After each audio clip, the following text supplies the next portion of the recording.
series between the New York Mets and the St. Louis Cardinals continues tonight. It's Game 3 from Busch Stadium. The Mets a disappointing start to their season, a game under 500, and the Cardinals with 48 wins on the year.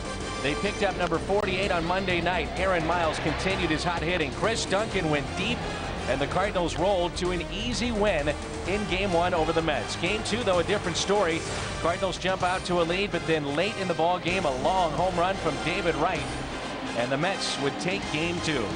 What's in store for Game 3? We're about to find out. That's Al Raboski. I'm Dan McLaughlin. Joel Pinheiro gets the start for St. Louis, coming off a loss against Kansas City.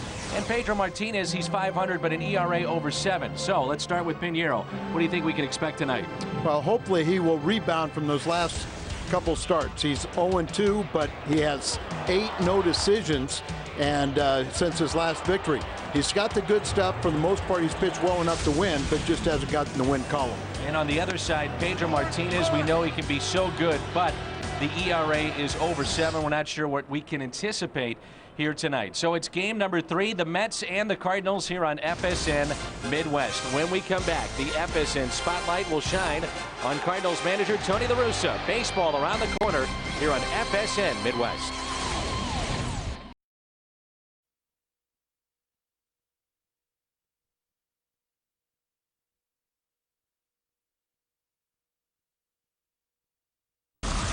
The spotlight shines on Cardinals manager Tony La Russa. It all began for La Russa in St. Louis in 1996. At that time, the Cardinal fans nor La Russa thought he would be in the Gateway City as long as he has. This is his 13th season with the Redbirds. During his tenure, he has guided the Cardinals to over 1,000 wins, 7 division titles, 2 National League pennants, and a 10th World Championship in 2006. Along the way, he passed the great Red Shandies on the wins list and games managed list in St. Louis. Well, you just said the great Red Shandies, and I can't say it enough. I passed them for wins earlier, and then you pass them for a number of games. There ain't anybody fooling anybody. I never fool myself. In our organization, Red Shandies is the #1 guy in a lot of different categories, and for certainly in managing. I would have absolutely no problem with the Reds' name at the top of the list, but you can't lose games on purpose, and you keep managing when somebody fires you. So I know with what the Cardinals have meant over the many, many years that there's a significance there, but I think when you manage or when you coach, you don't ever take the stuff personal, because it's about players and it's about opportunity, and just take advantage and it's not you, it's the combination of everybody around you. La Russa was hired in October of 1995 after managing 17 years in the American League. He finally picked up a Cardinals World Championship in 2006. I think it was a group of guys that had been, and I was, the coaches, but especially the players. A lot of those guys did not have a ring, and we had to hear this thing about how maybe I managed differently or the players choked up in the postseason. We go to the championship series and lose. And we finally go to the World Series and get beat 4 in a row. So I think it had great significance to a lot of people. Start with ownership, Walt Jocketty, our scouts, definitely our coach, myself, and the players, that we finally said we were world champion after so many misses.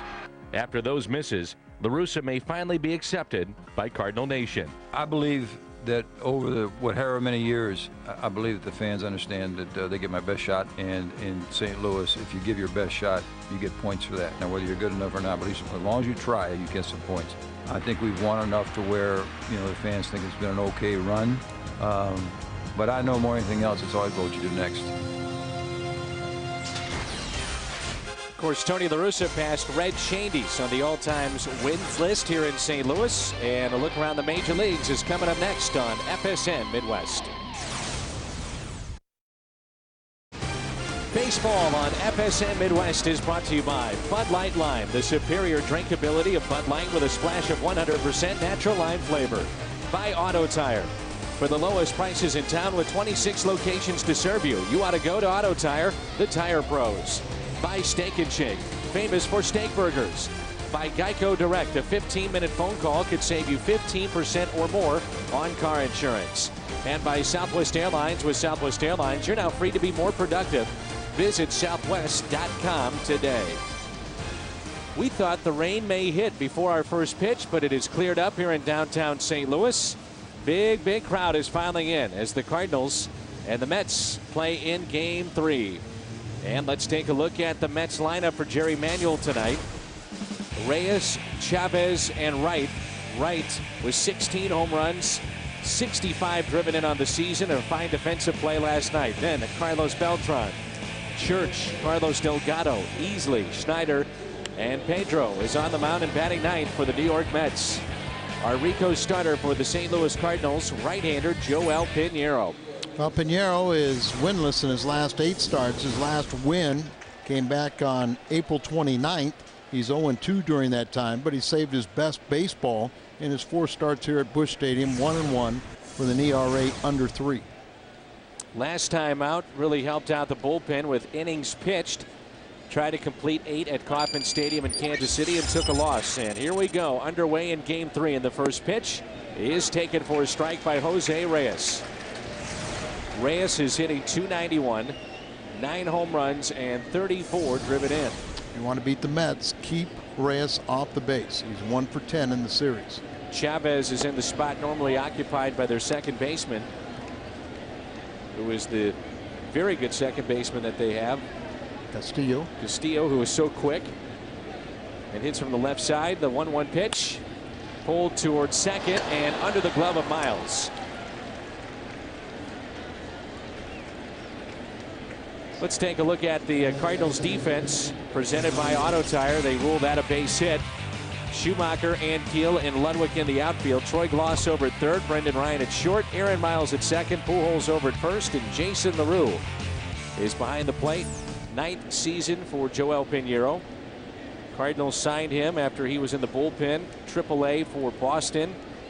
And to me, what made their decision maybe over the hump of whether or not to sign him was the start that he had against the Mets at the end of last season. Really a game that New York had to win at Shea Stadium. Had to win at Shea Stadium. The makeup game early in the season, there was a rain out that didn't rain on getaway day, and then the Cardinals had to go back in town for that 1-game makeup, and that was a pitching matchup between Pinheiro and tonight's Mets starter Pedro Martinez, and Pinheiro was the victor. And you're saying a rain out that didn't rain, and people are saying, what is Al talking about? Well, Al is pretty much on the mark, because it rained for about 20 minutes and the Mets punted it. They said that's it, and they were going back and forth with the Philadelphia Phillies, and they had a big series with the Phillies, and they wanted to get in town and get some rest. Yeah, it seemed like they had a doubleheader in that series, but they also, as you said, they wanted to have their bullpen rested, get some rest for the team, and little did they know that the Cardinals would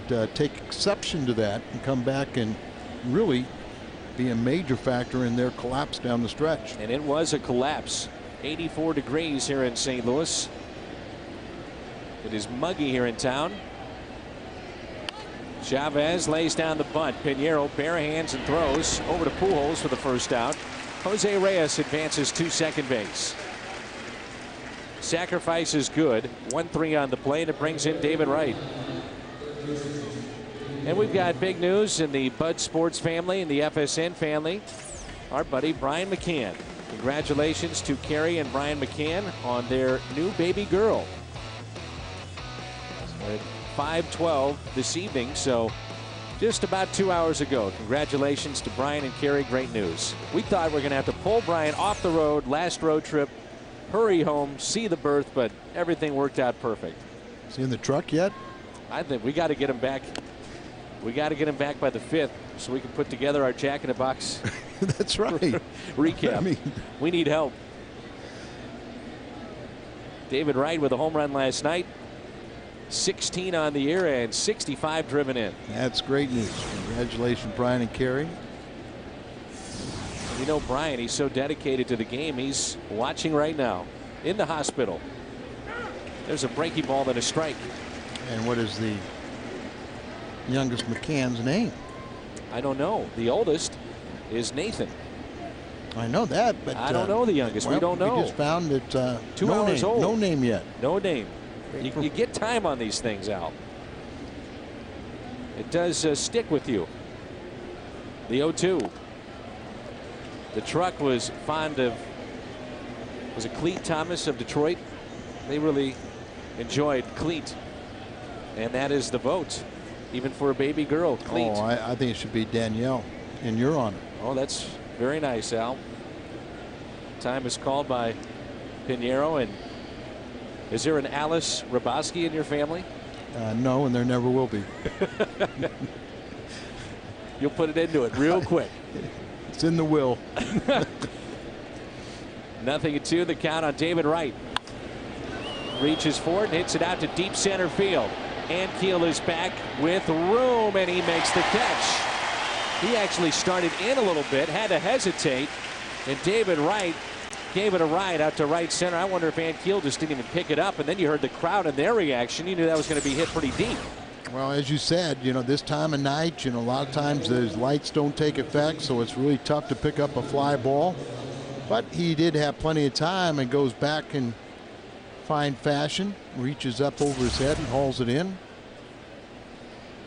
Reyes tags up. He's over at third, and here's Carlos Beltran. Beltran, their center fielder, he's a switch hitter.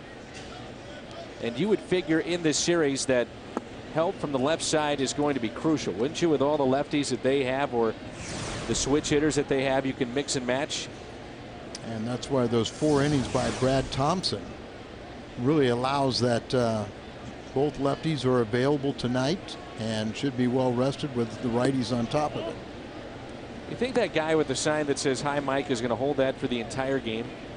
How about somebody just please call him and say, yeah, we saw the sign, now put it down, so everybody else around Cardinal Nation can enjoy our ball game tonight.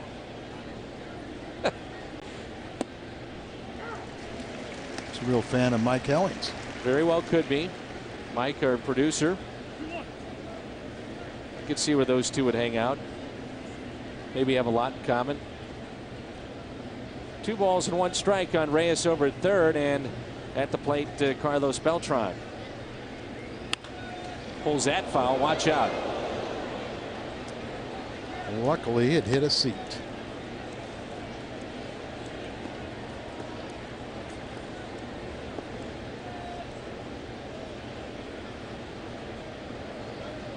People that way behind home plate, I can at least tolerate for a half inning. I don't know if I can tolerate the "Hi Mike" sign. I want you to go down there, Raboski, and set him straight. Swing and a miss. A strikeout of Beltran. Reyes stranded at third. Just a few minutes ago, the future Hall of Famer very well could be on his way to Cooperstown. That's Pedro Martinez. He gets the start tonight for New York. There is no score here at the bottom of the first, as Reyes was stranded over at third base. Let's take a look at the Cardinals lineup. We'll highlight Rick Ankiel, an 8-game hitting streak. 313, 4 home runs during the streak. Schumacher, Miles, and Pujols.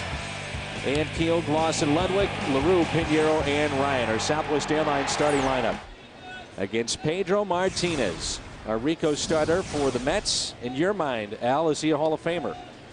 Well, he's a 3-time Cy Young Award winner. 2 times he was unanimous. He's got over 3,000 strikeouts, over 200 wins. A lot of injuries, or those numbers would be even more lofty.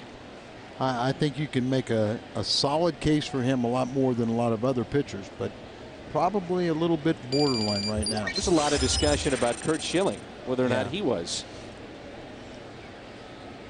And a lot of it hinged on what he did in postseason play. Yeah, I was going to say, and many times guys like a Schilling get a lot of credit for what they did in postseason play. The crowd from obviously a very nice play by a fan in the stands. Oh, yeah, I think he had father had a child in the arms and caught it barehanded with still holding the child. At least he didn't drop him.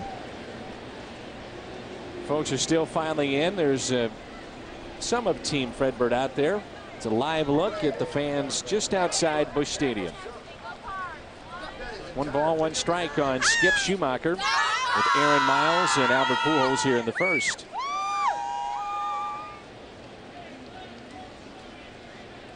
The 1-1. And you started out talking about Pedro Martinez, and not quite the same. He's been on the disabled list. He's had 2 starts since then. His ERA is over 7. Let me give you some numbers. This year, left-handed batters are batting .354 against him. In his career, .220. this year right-handed batters are hitting .302 against him. In his career, .201. Right. 3-1 pitch. We saw Pedro Martinez pitch at Fenway Park. He was coming off the DL. And Fenway Park was just electric in that interleague series, not only because the Cardinals were there, but Pedro was on the mound. And then when he went to New York, we've seen that too. That's up the middle and a base hit. The home crowd, the fans really get excited and they get behind Pedro Martinez. Base hit by Schumacher to lead it off for the Cardinals. Around the horn brought to you by Auto Tire. Chavez, Beltran, and Church. They are in the outfield. Wright and Reyes on the left side of the infield. Easley, Delgado on the right side. And Brian Schneider is behind the plate. Even 500 for Jerry Manuel since he took over for Willie Randolph in that dugout for the Mets. Great winning percentage for Pedro and an ERA at 2.85. And I can remember when he first came up with the Dodgers. Everyone said he wasn't big enough. That's a strike at the knees to Miles. Had a brother, Ramon Martinez, that was probably 6 inches taller. And everyone said that Pedro was too small to be successful. Sent him on to Montreal. Remember, people accused him of being a headhunter, but his ball was just so lively, it just exploded. He's got huge hands too, and they talk about his fingers, the length of the fingers, and how the ball is able to roll out of his hands and create that movement. No ball and no balls into 2 strikes. I've got 50 people in my ear, Rabowski, and you're going crazy too. Just saying, what's on your mind? Oh, it was not. It was a voice gesture. It was a hand gesture. You agree now? It's just one of those things. It's just, why get into it? Let's just move on, You started it. No balls and 2 strikes on Aaron Miles. He's trying to extend his hitting streak to 14 games. And he pulls it foul.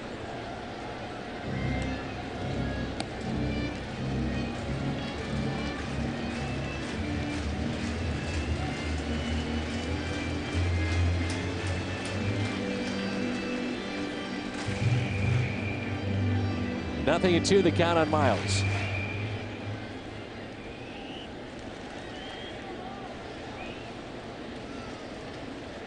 You would figure a staff that has Pedro Martinez and Johan Santana would be a team that would compete, and yet the Mets are a game under the 500 mark at the start of play tonight, just outside. But you're not dealing with, as you noted there in those numbers, you're not dealing with the same Pedro Martinez. Yeah, you said years back. Had the leg injuries and everything, but a lot of people think that his arm is not quite sound. Velocity is down quite a bit, but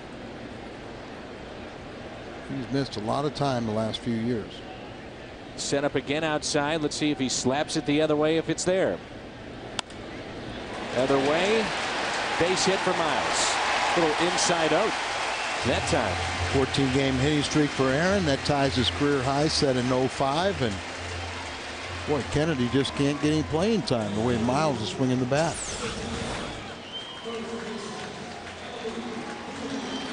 Dislocation a little bit, but just slicing it out over the infield.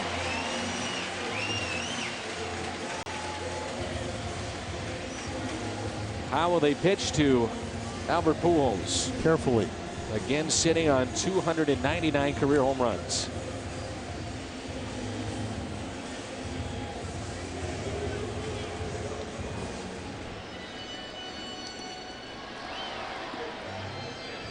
So hit streak is at 14 for Aaron Miles.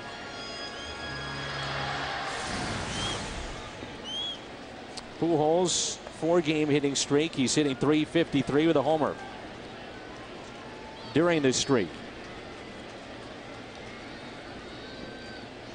Runners at first and second for Albert Pujols. The first pitch by Pedro is taken for a strike. Very well could be 2 future Hall of Famers. Facing off right here in the first inning, Pedro Martinez and Albert Pujols.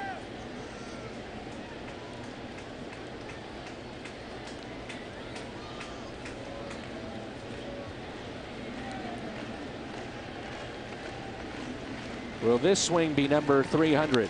Pujols out to deep left center field. That'll stay in the ballpark in front of the Bud Light sign, and that's the first out. Got good throwing arms out there in the outfield for the Mets, but Schumacher was more than halfway, then recognized he was going to be caught, and by the time he got back, it was too late to tag up and challenge Beltran.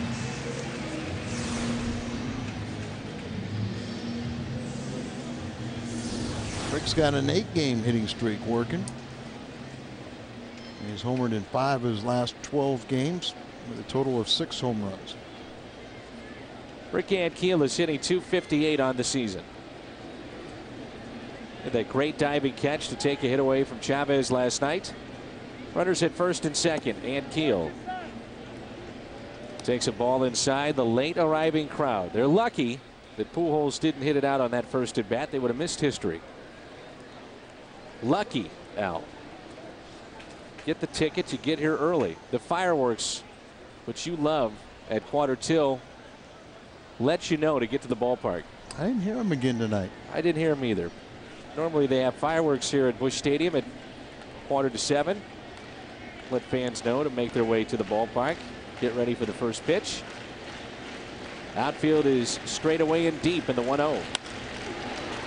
Center field, base hit. Schumacher on his way home. Throw to the plate is not in time. He just snuck in there, and it's 1-0 Cardinals.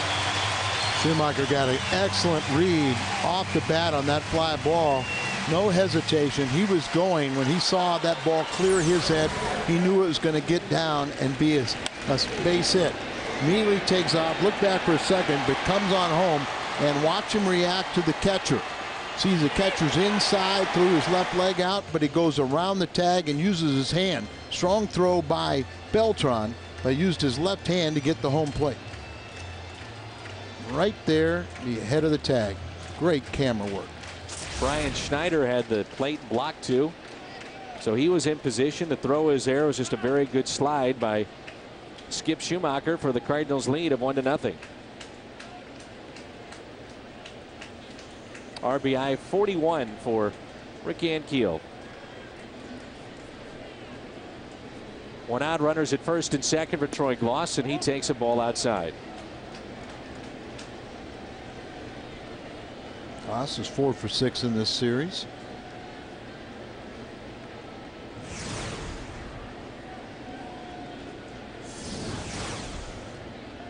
The 1-0 on the outside corner. Pedro Martinez has been on the DL a bunch in his career. He's had shoulder issues, elbow problems, and earlier this season it was a leg issue. He's had more success in the American League than the National League. It's a little bit surprising, isn't it? Well, you know, he started out in the National League, but he really hit his prime when he was playing in the American League. It's a breaking ball that misses low and away. Plus here back in the National League, this is the later stages, obviously, of his career. Omar Minaya picked him up after Pedro and the Red Sox had won the World Series over the Cardinals.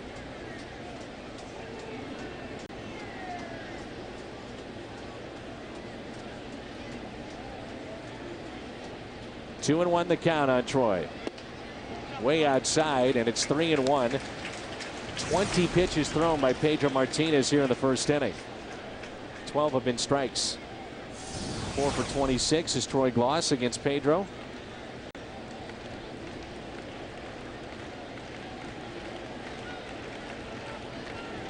Ankiel with 6 RBIs in his last 5 games. He stands at first. Miles out at second. The 3-1 pitch. Catches the black on the outside corner. Full count. Ankiel also has hit safely in 11 of his last 12 games, so he's starting to make some adjustments. Looked like it was clearly outside, and that's what Gloss thought, but our home plate umpire, Mike Muchlinski, never heard of him. He's probably a vacation umpire. And of course, you know, sometimes those guys have a little shorter fuse trying to prove that they belong up here. But it's not the right approach. Here is a 3-2 pitch to Troy Gloss. In the air out to center. Well hit. To the track. To the wall. Out of here. A home run. A 3-run shot, and it's 4-0 Cardinals. Troy Gloss with his 12th home run of the season.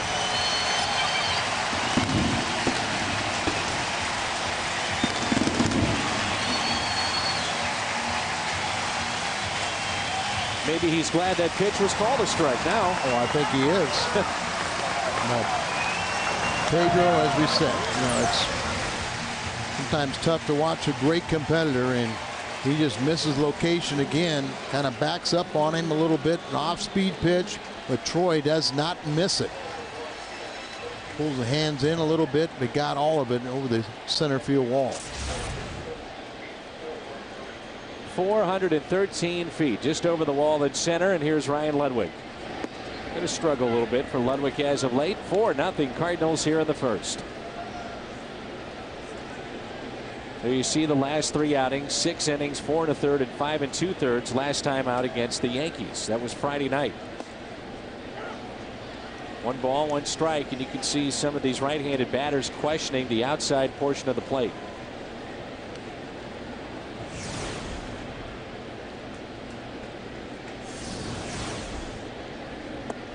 A little low, 2-1.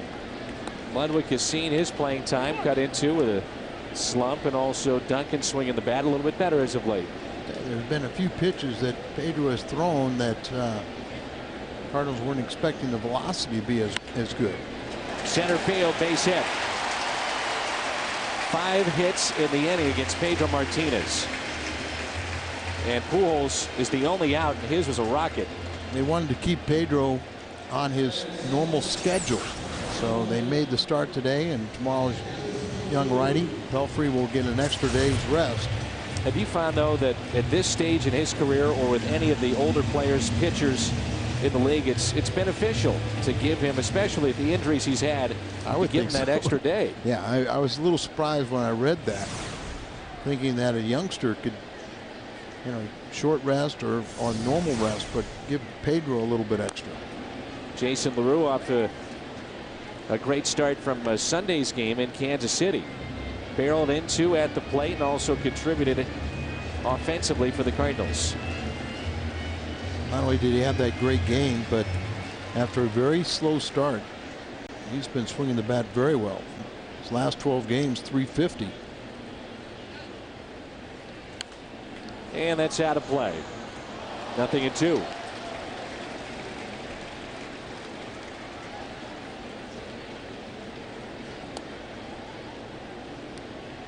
Nothing. St. Louis on top. No balls and 2 strikes on Jason LaRue.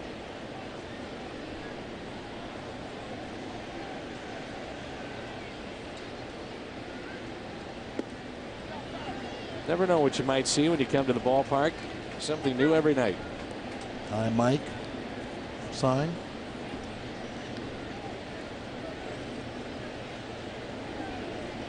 One and 2 the count on LaRue. Later raving crowd that misses history. And he chases a pitch and a strikeout, 2 away for Pedro Martinez. The 8th place hitter, of course, the pitcher. Here's Pinheiro.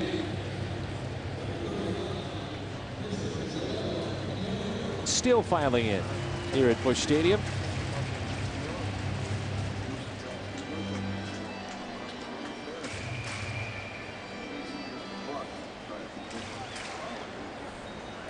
See Mississippi.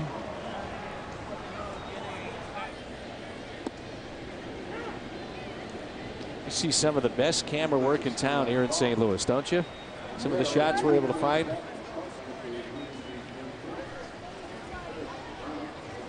Like that Skip Schumacher slide. Yes, that was great. Back to Pedro. Fields it. Flips over to Carlos Delgado. Cardinals pick up 4 runs on 5 base hits against Pedro Martinez. There's a look at his slide. 4-0 St. Louis. Ray Hofstetter right there in the red and the hat. Used to work with us and our crew here at FSN.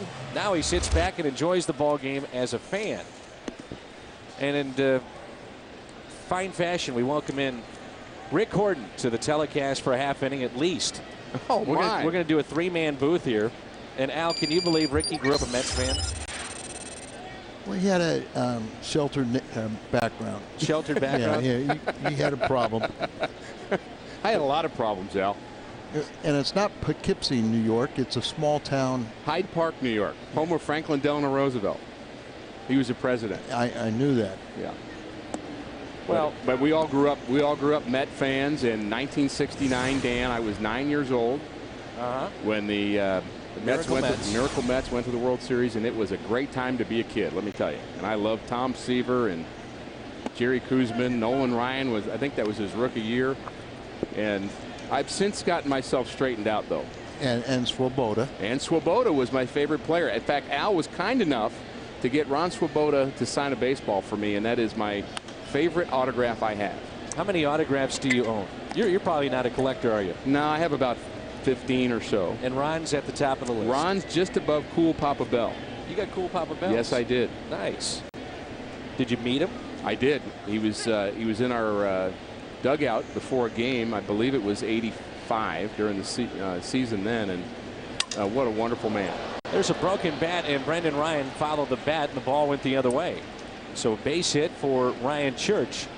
I'm going to ask both you guys, how surprised, and I'll start with you, Al, how surprised are you with the Cardinals and what's going on this year at 48 wins before the All-Star break? Well, obviously, everybody is surprised, and most of all we are, but I will put a disclaimer on there because I told you opening day I was not as worried about the pitching staff as I was about the offense and the inconsistency there.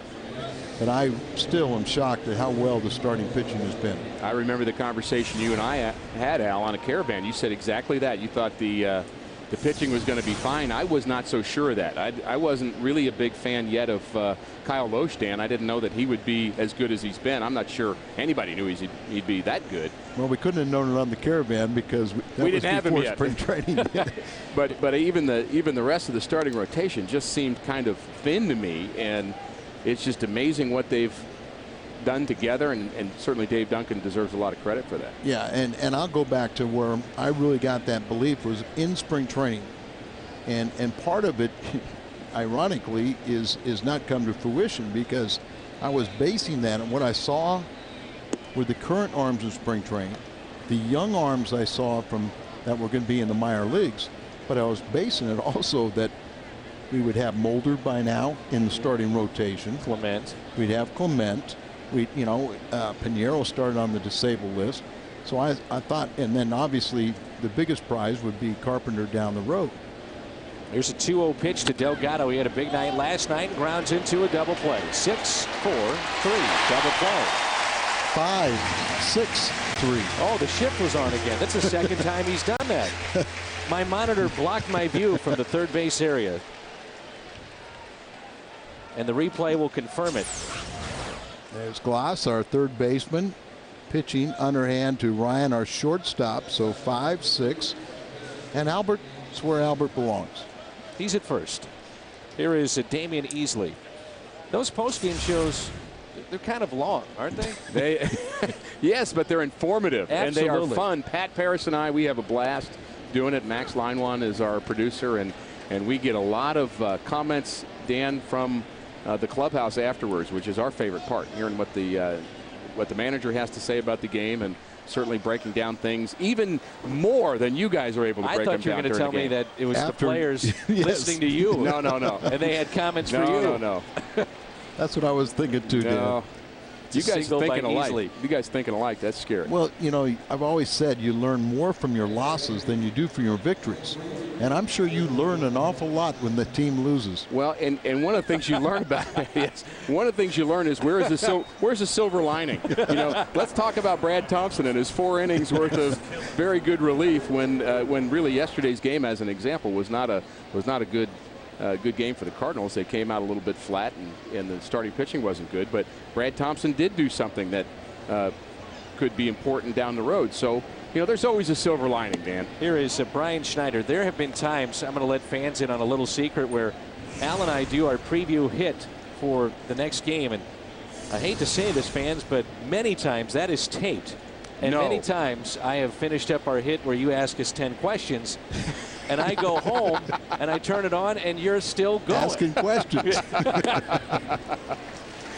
And I'm shaking my head thinking, these guys are on for an hour 10, hour 20 minutes.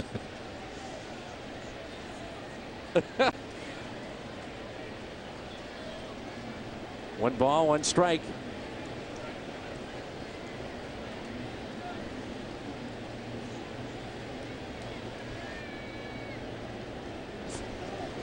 Runner goes and a base hit out to left. So Easley will stop at second. One more look at that double play. I don't know how you plan for this double play. That's very quick. See how quick that was? That's live television right there. It happens. Well, I mean, if you missed it, I'm sorry. I saw it. I saw Gloss make the nice play, the flip to Brendan Ryan. I mean, didn't you see that? I did. I did. I have an analytical eye to see those things. Sometimes, well, they talk about, you know, the good players can make the game slow down, Dan. Yes. That was our test. Yes, I agree. How'd we do? We've got super slow-mo. We've got regular slow-mo. We've got regular speed.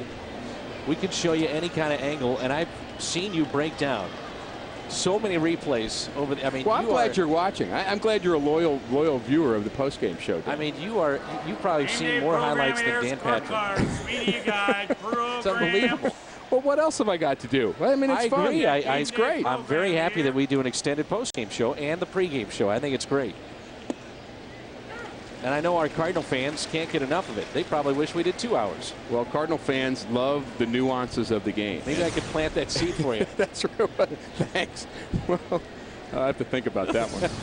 But I'm serious. I mean, they do love it. They can't get enough of it. It's great. Well, we get a lot of texts during the post game where people will talk about, you know, tell me more about this, tell me more about that, and when's this guy coming back off of rehab, and they, you know, it's also a chance during the text for people to express their feelings, Dan, because a lot of times people are angry after a loss, as you know. But, you know, the text is a lot easier than the direct phone call. We used to do the emails. Yes. And you could always get a gauge on how the game was going. When you look back at some of the emails, and if the Cardinals start losing, you guys stink up there in the broadcast booth. What are you talking about? You know, we got all the emails with the hatred in them. We don't want those emails. We like the nice emails. I enjoyed the emails. You had to read. You're a little masochistic, though, Al. That's true. You're sticking around for a half inning. If you ask me to, I will. We want you to stick around. Horton's in the booth. Rabowski in the booth. It's 4-0 St. Louis. Sunday, take a journey down memory lane to see legendary heroes like Ruth, Williams, Robinson, and DiMaggio. A rare collection of footage that brings America's pastime to life like never before. Baseball's golden age. And the series premieres Sunday at 8 only on FSN Midwest. Rick Horton and Al Rabowski here. I'm Dan McLaughlin. Cardinals have out-hit the Mets 5-4 as we move to the bottom of the second. They have a 4-run lead. Home run by Troy Gloss, a 3-run shot. And an RBI by Rick Ankiel. And here's Brendan Ryan, who hit his first ever Major League home run against the Mets last year. It'll be Ryan, Schumacher, and Aaron Miles. If anybody can reach, then Albert Pujols. Horton will be doing the play-by-play. You do a great job being a former player and then trying to make the transition into going into media. Al, of course, a proud member of the media. No, he's not. As are you. And trying to do Al doesn't like that term, I don't think. The play-by-play. It's not an easy thing to do. No, it's a totally different world, and it's, you know, to me, a big challenge. You know, it's one thing to talk about the game, but when all of a sudden you got to direct traffic the way you do and the way Jay does on the KSDK games, I mean, that's a whole different world. Just don't get too good at it, all right? I'm not. I'd like to continue to do Trust me, I'm not. Here's Reyes, slings it over to get Brendan Ryan. Is this team for real? Are they going to, and I'll ask Al first, are they going to continue this, Al? Is this something that now you're at, what, 86 games into the regular season that you say, all right, Tony La Russa knows that this team has a chance? Well, there's still concerns to me. You know, you'd like to another bat. You'd like to have the left side of the relief corps established. You want to make sure everyone maintains their health down there in the bullpen. But every time this team is faced with a obstacle or an uphill challenge, they find some way to get around it and persevere. Up and in, and that catch skip it did after the ground out by Brendan Ryan. But how about for you, Ricky? Are they for real? Well, the other part of that is if you get off to a good start after 40 games and you ask that question, that's one thing, maybe even 50 games. But this point in the season, I mean, yeah, they're past the point of, I think, us even asking that question. They've proven they're for real. Now, will they hang on? That is another question. And I think the left-handed people in the bullpen, I think, is a big key to this, because I'm not worried about the right-handers in the bullpen, and I'm not that worried about the offense. I think that's going to happen. As long as you've got number 5 playing first base, it's going to happen. But I think having a left-hander, a hot left-hander, a dominant left-hander is probably need number 1. And I guess a question for both you guys too is, how do you tweak this club? We're now a month away from the trade deadline. Well, one thing is that Mo has told us that they're going to try and look within the organization before they look outside, and I can understand that.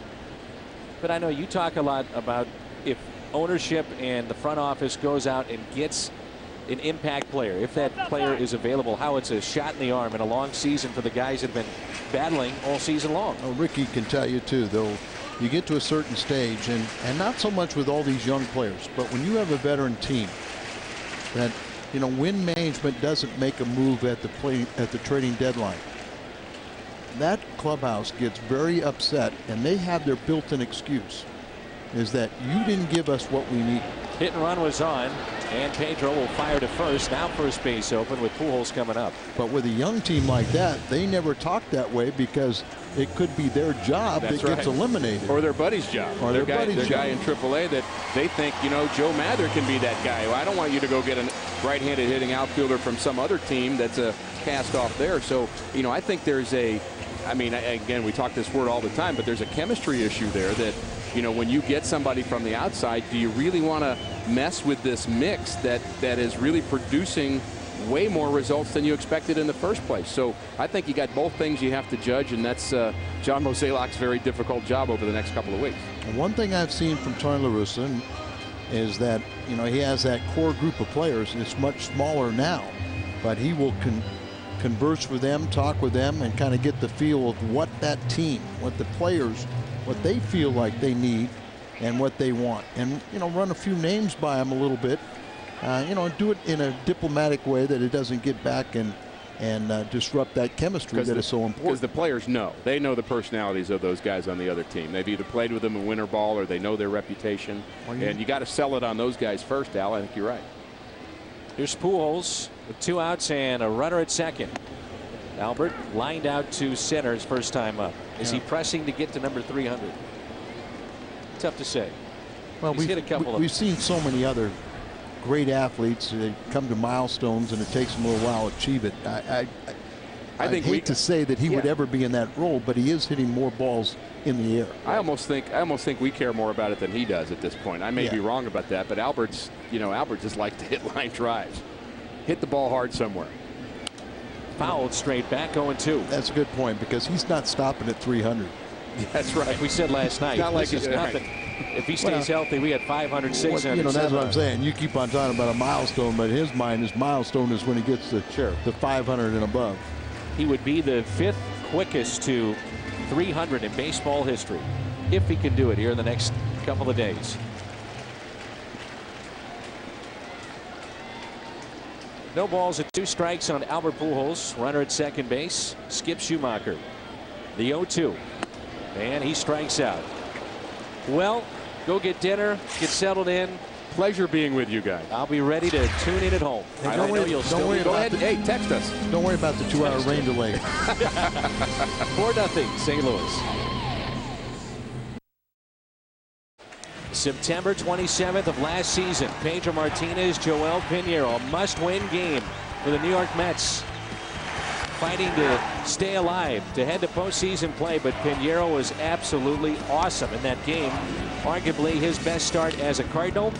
Pinheiro, 8 innings, only 3 hits, no runs, and the Cardinals would win that game. And the Mets, since that collapse, have never been the same, for whatever reason. And got up to a slow start, cost their manager, Willie Randolph, his job. Now replaced by his bench coach, Jerry Manuel. What happens inside that clubhouse over a long season to tell you, Al, that a change in manager would say, all right, it's all of a sudden like the switch has been turned on and this team is going to start playing better? What happens? How does that happen? Well, the one thing you hope is that the players look at themselves in the mirror and say, you just cost a good baseball man his job. Because it's the players that, you know, either win the pennant or lose the pennant, and in this case, get a guy fired. So sometimes, you know, when you take another guy from the staff, you know, you're really changing that much. You say that Jerry Manuel is much different. We remind you that Sunday, August 3rd is the Build-A-Bear Workshop Day. For tickets, call 345-9500 or STLCardinals.com. Coaching over at first, a familiar face to Cardinal fans, and that's Ken Obertfeld. He was brought up from the minor leagues. He'd been the AAA manager. Oberfeld replaced Tom Nieto, which is odd when you see a first base. You can see pitching coaches, hitting coaches, managers get fired, but rarely is it a first base coach. First base coach gets fired. Third base umpire is having words with Tom Hallion, with somebody in the Mets dugout. Jerry Manuel looks like, or Jerry's just saying easy now. Looks like maybe is that.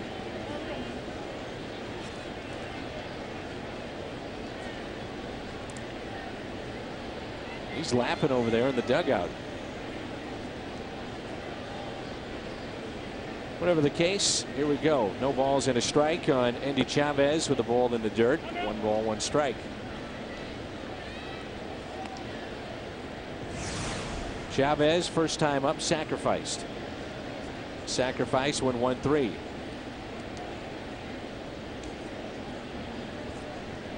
Game 3 of 4 between these two teams, and then the Cubs in town over the 4th of July weekend. Check on Jose Reyes. Let's see if the Mets want to do some running as Molina is not back there. It's Jason LaRue. But LaRue has been quite capable. He's shown that he could play some defense back there, even as a backup. Stay sharp. Well, he gives you a good quality backup. Ground ball. Pujols spins, fires to second, out there onto first, and safe. Hard to believe they made that even close. This date in baseball history is brought to you by Schnucks.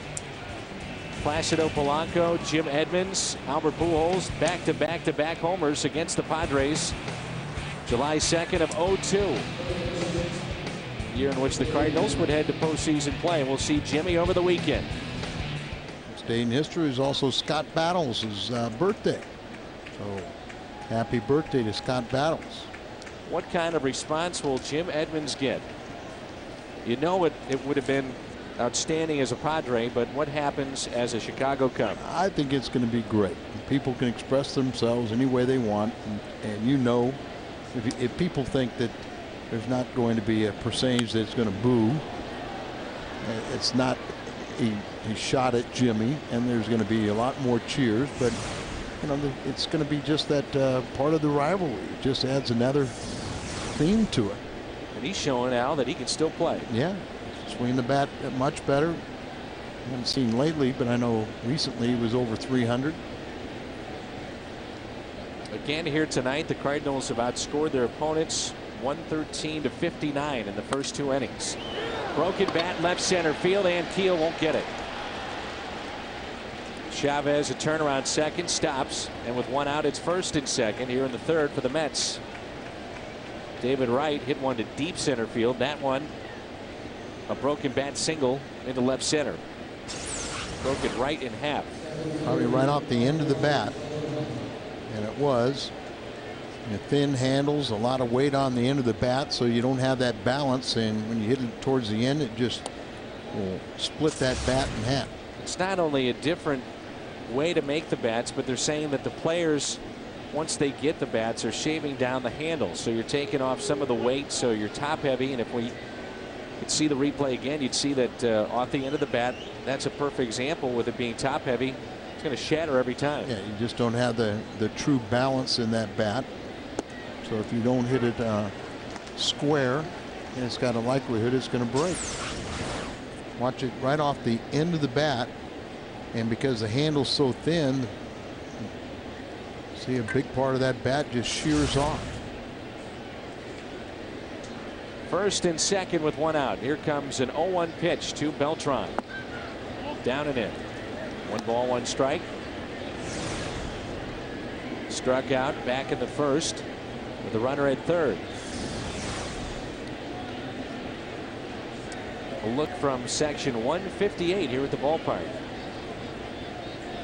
Is that Kenny on our camera tonight? Tim is on our camera. 2-1. Beltran, the switch hitter, signed an 8-year deal with the Mets. Here's a look at Tim. Got to put on his body armor shirt for that heavy camera. The 2-1. In the gap in left center. Cut off by Ankiel. Fires into second base, and that will be a double for Carlos Beltran. The Mets get on the board. Chavez scores. 3 hits in the inning against Pinheiro. Rick was playing Beltran way into right center, so it took a long run to cut that ball off. He's in right center, so he's got to get on his horse, get that ball out in left center, set himself and throw. And he makes a very strong, accurate throw back into second base. But Beltran, with that good speed, averts the tag. Second and third for Ryan Church. He singled his first time up. He represents the tying run. Only 1 out. It seemed to me that Tony La Russa had been a little bit frustrated in the first few starts of the season for Joel Pinheiro. The quick hook going. Well, spent 2 times on the disabled list. So the first time, you know, he probably is protecting his arm a little bit. But he made a comment after one of his starts and didn't really perform as well as Tony thought he should. And some of his post-game comments were that he was very pleased with his outing. And I don't think Tony's saying that's not what a winner says. You know, you lost the game, you got a no decision or whatever the deal was, and you know we expect a little bit more when you're going to be on a championship team. Swing and a miss. Strike 2. What do you do with Chris Carpenter? I know that's a question that a lot of fans have asked. If he's healthy enough to pitch in the second half, you pitch him. Bullpen or starter? If he's healthy enough, you start him. I think we're all in agreement you do pitch him, Al. Oh yeah. Let's figure out the role. Well, that will be determined with his rehab. 3 strikeouts for Pinheiro. Remember when Matt Morris came back and he worked out of the bullpen and he was throwing hard. He came back in Arizona, was throwing 98, 99 miles an hour out of the bullpen. Well, you see the wild swing and a pitch down and away, but the pitch before set that up. It was a slider in on him, so he was conscious on the inside part of the plate and then trying to reach for a ball out of way. I always talk about pitching inside off the plate so you can get somebody out of way. Here's Delgado, grounded into a double play, first time up. And Dan, I think we're all thinking of the best case scenario, and that being Carpenter on his rehab shows that he has the stamina and the ability to get hitters out. Now, if you find, he can't do that, like a Mulder situation, and nobody is projecting that at all, then your only other option is going to the bullpen. But, that's not a need right now. And that's the one thing about between now and the end of the season, there's going to be more injuries. Where are they going to be? But I think Carpenter is going to improve even how good this starting rotation has been. Our understanding is that Mulder is available tonight. Should be. Everybody should be available. Yeah, but Thompson. Yeah, the bullpen has not been used last couple of games all that much. Remember? And the thing about Mulder that you always worry about is not only when to use him, how much you can use him out of the bullpen for the Cardinals. Warmed up on Sunday, pitched in the ballgame Monday, was shut down yesterday, unavailable. 2 balls and a strike, and again it looks like he's available tonight. 2-1. It showed me something that he warmed up on Sunday and then pitched in Monday's game. Now that they're going to be cautious, but they're not going to be ridiculously cautious. Second and third with 2 outs. Strike on the inside corner. Delgado shaking his head. Words with the home plate umpire. Do the players know it's a vacation ump? And if so, sure. They go after him a little bit more than a veteran? Yes, they do. And then you turn it around, and he's got big league umpires and supervisors here that are judging him. And part of that is, how do you handle, one, are you going to be a pushover? But more importantly, can you maintain control? One thing we saw after Gloss didn't like a call, he took a while to get back in the box, and he was staring at it. The home plate umpire was. The next pitch, he hit it out to dead center field for a home run. Here's a 2-2 pitch. Full count. So just the same for an umpire, some nerves for him, I'm sure, tonight. At least he didn't pull the Washington National. Elijah Dukes. Remember, he got upset with the umpire's call, and then he turned around and hit the ball out and made some gestures as he started to leave the batter's box, and then came around, and it was a walk-off home run, and just that was stupid. Not cool. And the bases are loaded.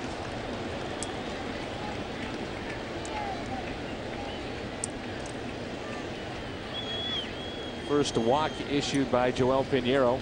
There's David Wright over at third base, Beltran at second, and Delgado at first. That's some talent out there on the bases for New York. 2 outs, so Pinheiro just needs a good pitch to retire easily, who got a base hit his first time up. They had 12 hits off of Wellemeyer in 5 innings. Yesterday's Cardinal starter, already 7 hits off of Pinheiro.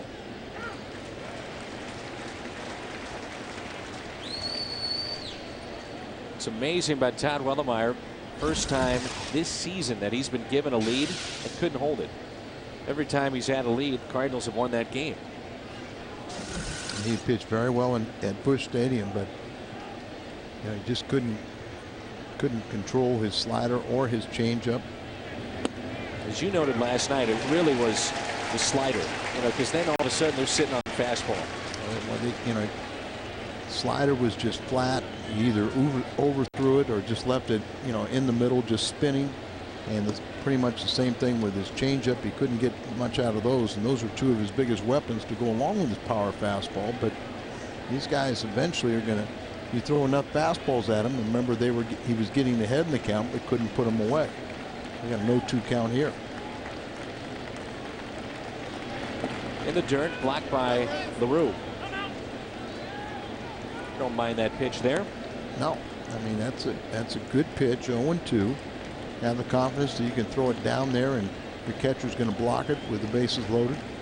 But you're trying to get a hitter to go after the pitch out of the strike zone, expand his zone, but don't nibble too much. Bunched in the outfield. Ground ball up to middle, past Ryan.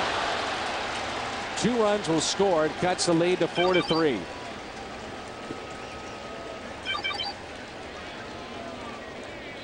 Ryan just hoping to at least knock it down.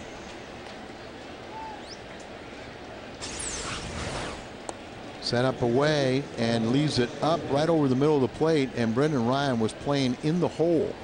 So he goes to his left and dives and still came up about 6 inches short. 8th hit already by the Mets. Second for Easley in his 16th and 17th RBIs. So 2 outs, runners at first and second, and it brings in Brian Schneider. He singled his first time up, and as you mentioned already, 8 hits for the Mets here in this ball game. We're just underway.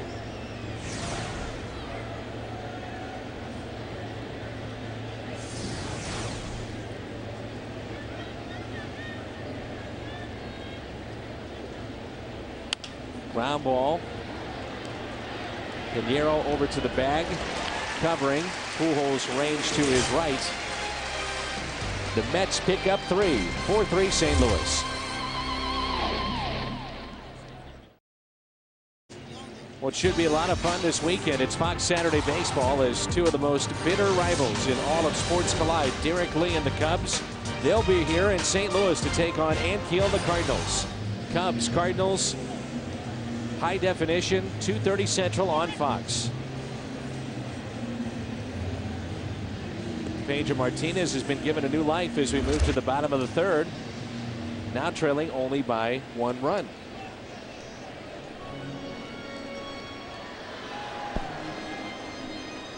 The Cardinals' home and road records very similar, but runs on the road a little bit better home run percentage, and they pitched a little bit better.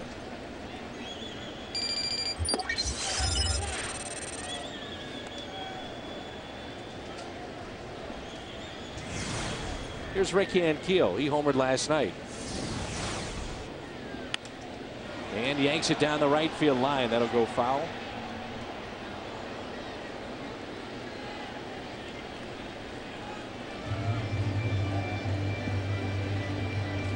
And a happy fan with a souvenir.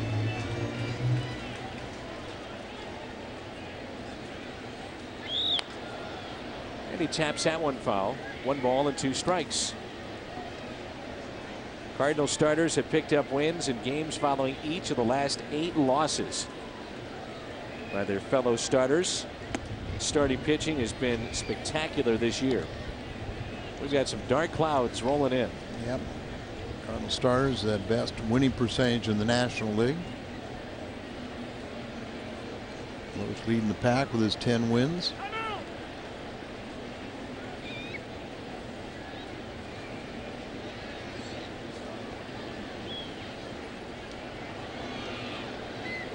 Ankiel into center. Beltran in a couple of steps, backs up for the out.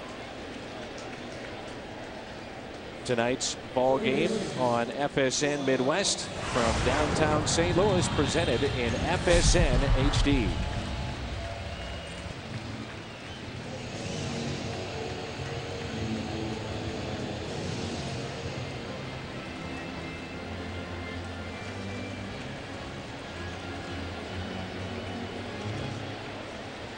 And the rain has started to fall here in downtown St. Louis. Troy Gloss is homered tonight. 3-run shot. That was in the first.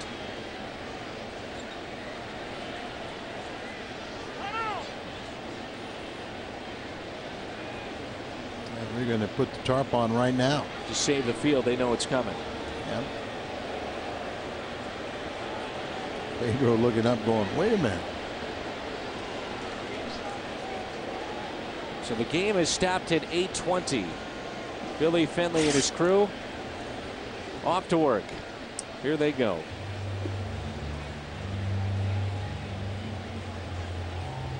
And what we will do is step aside. We'll take a quick break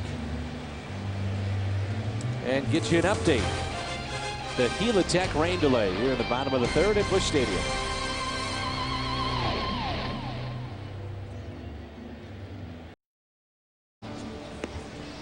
Well, you can see Pedro Martinez taking his warm-up tosses back from the Helitech rain delay. We're at Busch Stadium in St. Louis. The Cardinals and the Mets. And they'll give Pedro plenty of time to get loose and warmed up. And let's hope that the spare headset is working, because we are lucky to have Joe Buck in the booth. Oh, yes. Lucky. How you doing, Joe? I'm good. I'm good. It's good to see you guys. How often do you come down to the ballpark? I come down quite a bit, but I usually just sneak down into the seats and sit with these little rats that I brought up here with me tonight. My daughter Trudy and her 2 friends.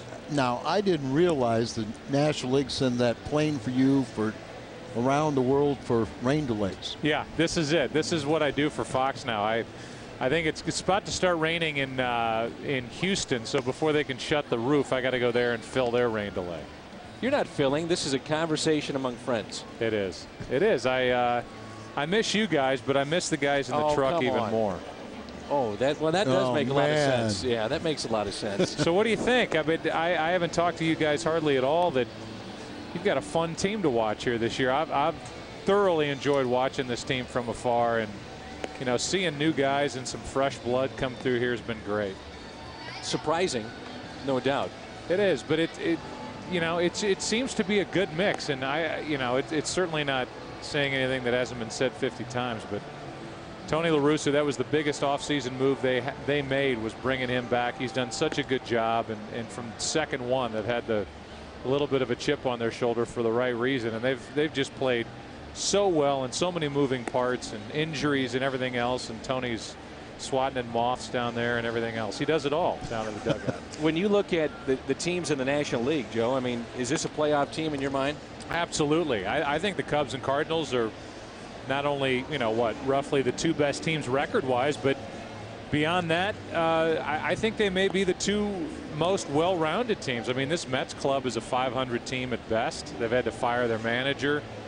Philadelphia has been playing awful baseball. I thought Arizona would run away and hide in the West with all that pitching, and they're 42-42. So the National League is just not very good, and that's not to take anything away from the Cardinals and Cubs. I think the Cardinals and Cubs are 2 very good ball clubs. How many games are you working for Fox this summer?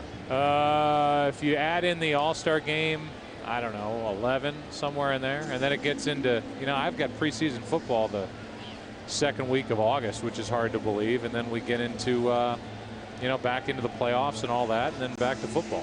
And while we have you here, let's talk a little bit about the All-Star game. Fox is rolling out the red carpet for our viewers that tune in for the All-Star game. They say it's going to be the greatest collection of Hall of Famers outside of Cooperstown. So what are you guys planning? Well, they have a red carpet. I mean, literally, they are rolling out a red carpet down 6th Avenue in the afternoon.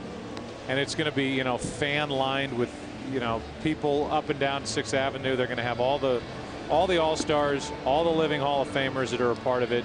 And then at the stadium for the game, I think it's going to be neat. Instead of having the teams line the baselines, they're going to have the living Hall of Famers that are at each position go out to their position. That's great. And then the starters for each side, the National League and American League third baseman, let's say, Alex Rodriguez and David Wright, or whoever's at third base for the National League, will go out with the living Hall of Famers at the position, which I think will be a nice moment and something to really celebrate the game. Who are these folks behind us? I don't know. They're giggling, Trudy? And Trudy's in the hat, Trudy's my daughter, and her friend Caroline and Kiki, and all the stars are coming in here. Joe Micheletti's in the back. I mean, when it rains, everybody comes up to the press box. That's the deal. Do you miss, Joe, the grind of doing games?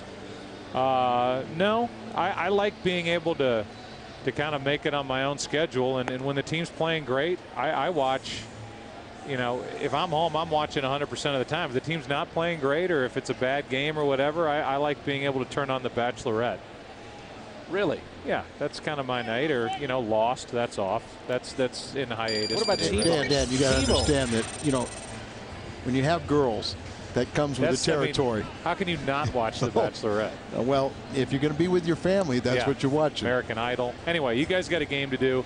Nice to be with you. Is that your way of saying you want to get out? Come on, stay with us. I'm out. Pedro, I just saw Pedro pitch when he pitched last Friday in that doubleheader, and then we had these guys against the Mets against the Yankees on Saturday, and both New York teams are struggling. And how about Tampa Bay? That's an incredible story. Really is. I bet Fox is really pulling for that. They're kind of a unique team. Yeah, Fox always wants the big markets. There's no doubt. But for our purposes in the booth, I was here when the Rays were here, That is a good team. I don't care how. It's not that they're hot and they're getting lucky or this. That is a well-rounded good team. Before I let you go, it's you and Troy again, football. Yeah, the two of us in football and you Tim added and me in Strahan. baseball. And Strahan's on the pregame, and I'm glad we got him and CBS didn't. You got a while, but the seniors tour. Yeah. You joined in? What's your handicap down to? It's a week 4. But go ahead. Number 8 is at the plate, and it's a 2-0 count now. 3-0 from Pedro Martinez. Good seeing you, Joe. All right, buddy. Thanks. Thanks for stopping in. Al. Bye, Mike Helling and Tom Mee and Doug and everybody. Bye. Now you're caught up. We've had Ricky on tonight. We've had Joe Buck on. Micheletti's getting jealous. Yeah, we get Micheletti in here.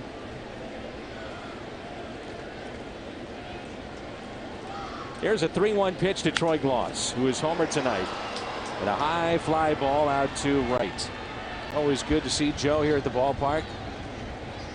And we remind you that the next party at the ballpark is possibly tomorrow, because you can get your Cardinals party rooms. Complimentary beer, soda, snacks, plus a great view of the game. Enjoy the outdoor seats, relax in the air-conditioned indoor area. Party rooms are great for groups of 30 or more. Now we've had everybody here, all the stars here, but Mickey Garagiola. Aggie told me she saw Mickey the other day, and we want to wish him all the best. What a great guy and a great ambassador here in St. Louis. Here's Ryan Ludwig. He's about 29 now. Mickey. Mickey. Good to see Joe. See Joe. Both Joes. Joe Micheletti and Joe Buck. That's a strike. Boy, Ludwig is really fighting it right now at the plate. Got a base hit off of Pedro the first time up, but as you said, been struggling of late. Kansas City on Friday night, he broke an 0 for 15. And the 0-2 is just outside. I would imagine concern for both managers is how their starters regroup after the rain delay.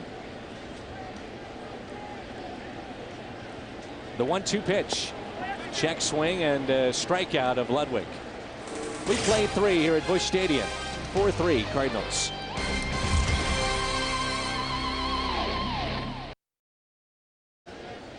Top of the 4th, Pinheiro back to work. Mets about hit the Cardinals 8-5, and St. Louis leads it 4-3. Here's Pedro Martinez.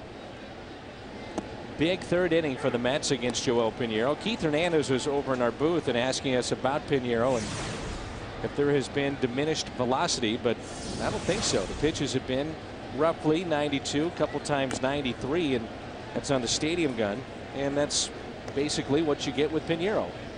Yeah. Pedro didn't have any problem with the rain delay, and there you see Keith. 1979 National League MVP, co-MVP with Willie Stargell. Here's the 0-2 pitch. Taken in the dirt. LaRue doesn't even throw it back to Pinheiro. Pitch hits the dirt, throws it to the side. Even for a pitcher, they throw it out. Yep. Here's a 1-2 pitch. Ground ball hit to second. Couple of steps over Aaron Miles for the first out. And we remind you tonight that baseball on FSN Midwest is brought to you by your St. Louis area Kia retailers. Kia, the power to surprise. By Aflac. Aflac, ask about it at work.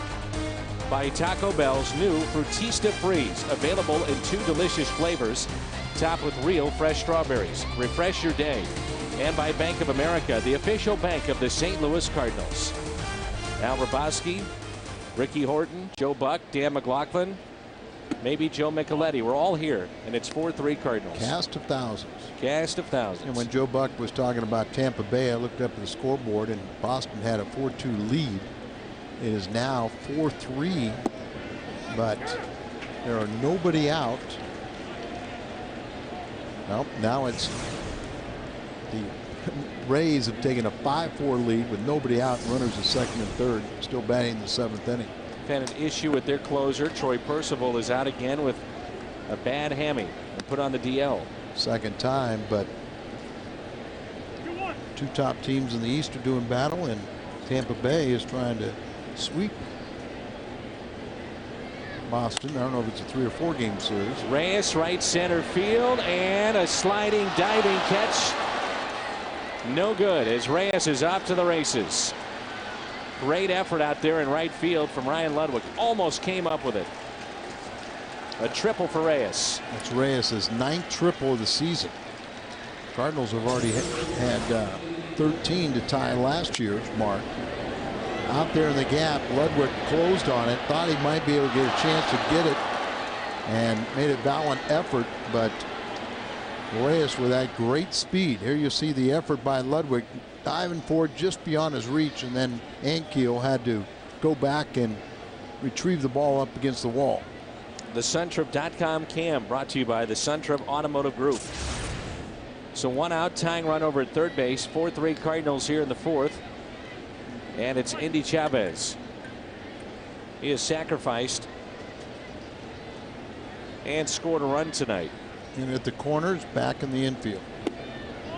Pitch is outside to Chavez. And with Reyes' great speed out there at third base, the only chance you got is either first or third playing in are the only ones that can make a play at the plate. Middle infielders play back. Happy 26th birthday. Watching tonight, Molly Schulte. Happy birthday, Molly. Big Cardinal fan. 4-3 St. Louis. 1 out. The 1-0 pitch. Chavez gets the fly ball. Schumacher will be tested here. Reyes will draw the throw. It's high. Backing up Pinheiro to the plate. Reyes, and a run will score, and it's 4-4.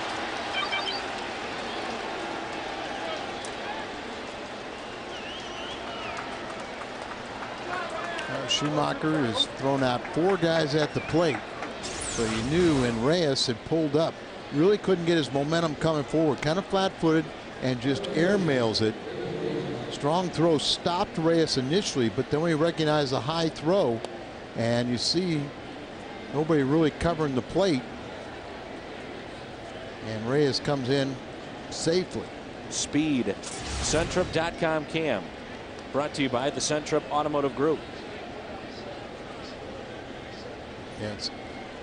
So no RBI on the play. E7. Here's David Wright. And here are the Mets again. They've tied it up. Brand new game. It's 4-4.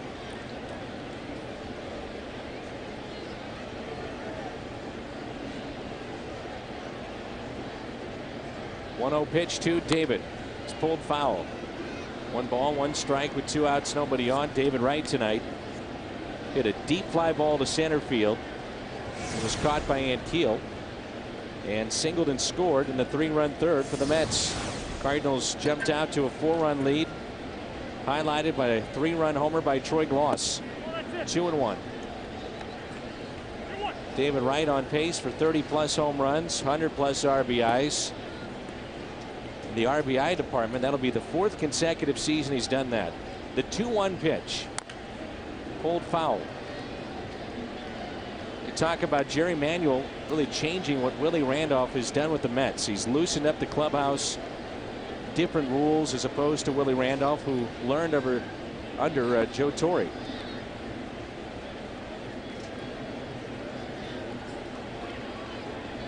The 2-2 pitch from Pinheiro. Reach for, and a base hit over Miles into right. And that's 10 base hits for the Mets.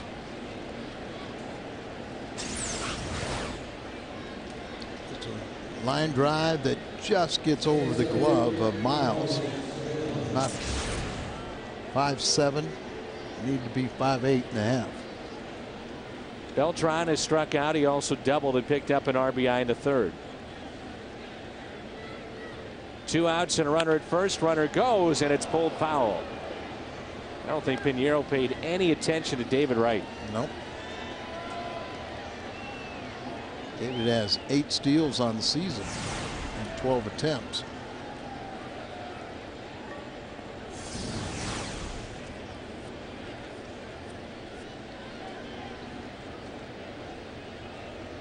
Taking the tarp off the Cardinals bullpen mound. Well, last night it was a decision for Tony La Russa how long to stick with Todd Wellemeyer, and he's going to be faced with that decision tonight early on with Joel Pinheiro. Looks like his pitch count at 74. Todd went 5 innings, allowed 12 hits. The way that things are going, you wouldn't anticipate Pinheiro sticking in there very long. Cardinals, as you mentioned earlier, should feel protected in their bullpen. Saw Thompson last night, and that was it. You've got 8 relievers down there, and everyone's available except for Thompson, who went 4 innings, only allowed a David Wright home run in his 4 innings of work. The 0-1 pitch. 1 ball, 1 strike. Sure, Tony's sitting there in some ways saying this is it's a tie ball game, so we start out fresh. Cardinals got 4 runs in the bottom of the first inning, and Mets been pecking away.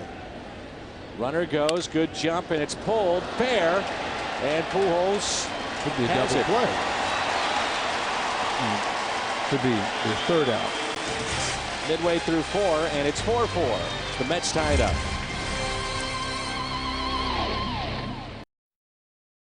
McDonald's is celebrating the 40th anniversary of the Big Mac, and now through July 6, you and your friends can create your own version of the Big Mac chant. Post it on MySpace at myspace.com/Big Mac chant, and possibly be entered in a TV commercial that will air at the end of July. 40 years for the Big Mac. 40 years. Tie ball game, 4-4. Martinez back to work.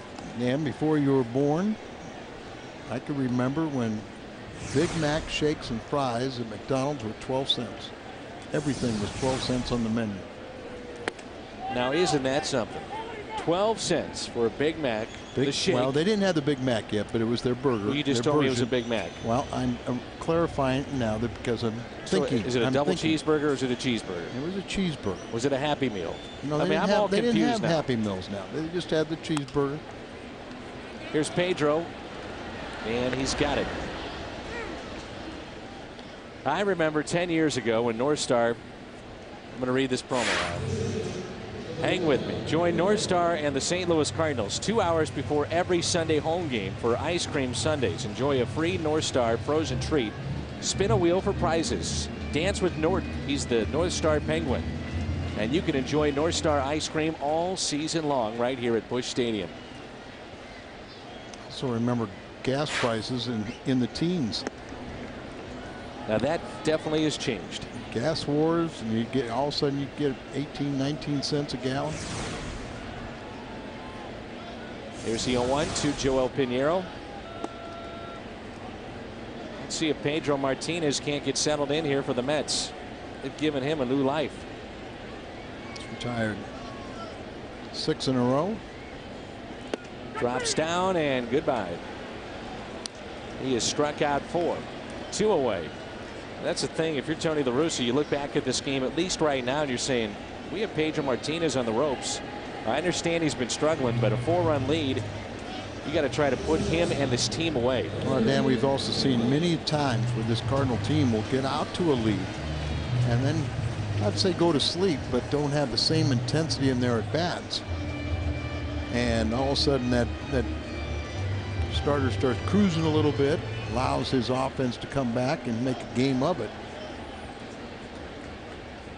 2 outs, and here is Brendan Ryan. You can tell right now Pedro he's feeling it. Picked up his pace. Confidence has grown now. And you can see that. No balls and 2 strikes. Much more aggressive, better life to his pitches, finishing them off the right way.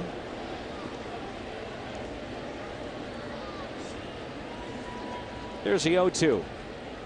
Curveball hit 2 short. Reyes up with it. And the throw is wide. And Brendan Ryan thought about going to second. Then thought better of it. Aaron Reyes. They committed 3 years in game 1. Well, that's Reyes' 12th error. And, you know, drives you crazy when you see somebody just drop down their sidearm and sling it, and that's exactly what will happen. The ball sails on you. That's how you get your first baseman hurt, too. Your first baseman, you're lucky that Delgado doesn't hurt his wrist. You see him shaking his hand right there, as the glove hand is what makes contact with the base runner, Brendan Ryan, coming down the line. Cliff Floyd, was he with the Mets then when he injured his wrist? Or Montreal? I thought it was Montreal. 2 outs, and Schumacher hits the first pitch out of play. Both Reyes has 12 errors and David Wright has 12 errors on the left side of the Mets infield. And Wright was a Gold Glove winner last year. There's our camera in right field. Could Skip hit one out there. No balls and a strike on Schumacher. On base twice. He's been hit by a pitch, singled and scored back in the first. That one hit Brendan Ryan, but no advancement.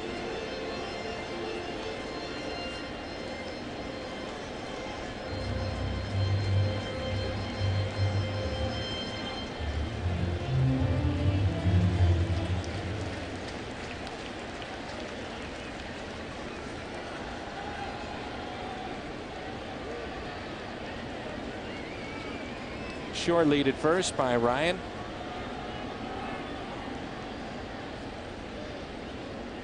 Long look by Martinez. Off speed pitch. Grounded to second. Easily over to Delgado. They get Schumacher by a step. And the Cardinals strand a runner. They have left 3 on. The banks of the Mississippi. It's 4-4.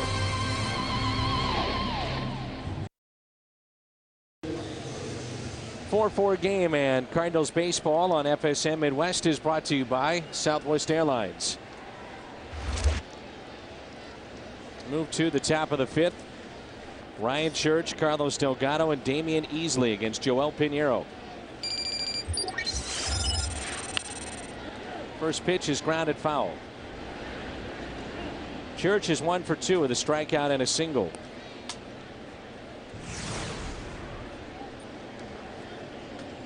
Back to Looper on Sunday and Wellemeyer last night. Pinheiro tonight. Starting pitching has been roughed up this time, except for Kyle Loesch. Hank Steinbrenner with some strong comments about his team today, saying the Yankees need to hit. Thought they'd be in a consistent tear by now, and they haven't been. Must have been working because they've got 15 runs at home today and still playing in the 8th inning. Trying to avoid a sweep by Texas at Yankee Stadium. Here's the 0-2 pitch. 1-2. Well, he learned from his father. Oh, yeah. Chip off the old block, right? Absolutely. He doesn't like pitchers hitting. He doesn't like to lose. Well, he wants the National League to come into the 20th century. The DH. Cincinnati beat Pittsburgh, or rather the Pirates beat Cincinnati 9-5. Minnesota over Detroit 7-0. And a grounder that's fielded by Pujols. 1 away.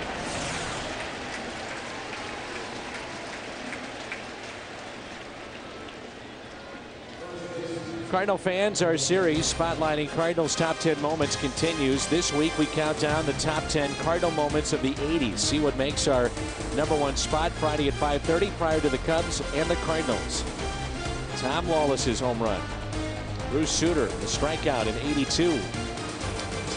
Top 10 at 5:30 on Friday. Here's Carlos Delgado with 1 out. The Cubs will be in town. Might be a little excitement here in downtown St. Louis with Chicago in town.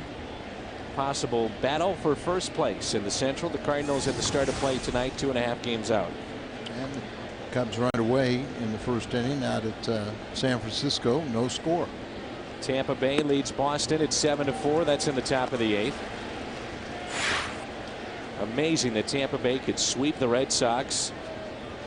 And Tampa Bay at the start of play tonight, 2.5 in front of Boston, 7.5 in front of the Yankees. They were winning 4-1 in the 5th. And the Red Sox are 0-5 in Tampa. That's a foul ball, thankfully. They've got the shift on here for Delgado.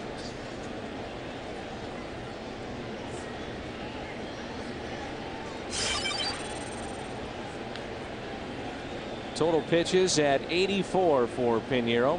Our Chili's pitch count. Just one walk, but those 10 hits stick out.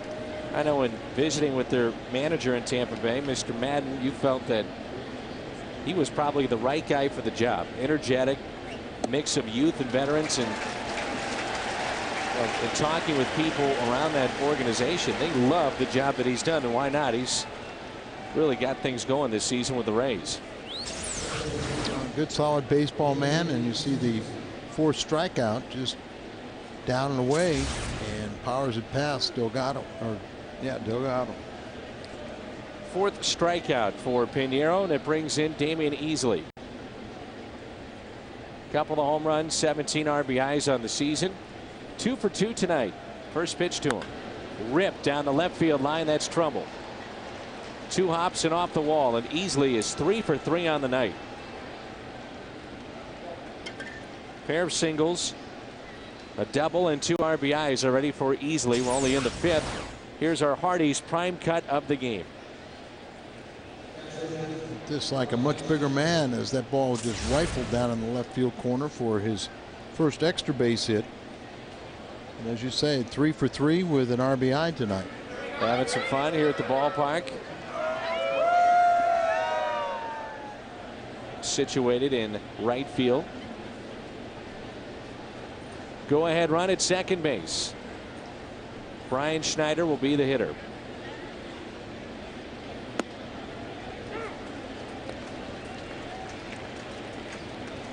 Mets will move into a new ballpark next season.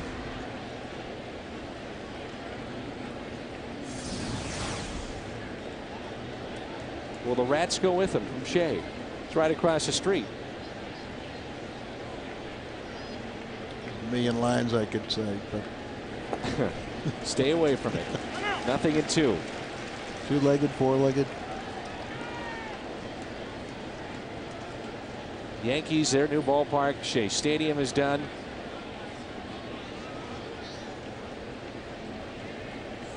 Brian Schneider acquired from Washington along with Ryan Church for Lastings Millage last November. Those 2 baseball parks, what, total about $2 billion? Reaches for it, a liner that's caught by Brendan Ryan. Midway through 5, and it's 4-4.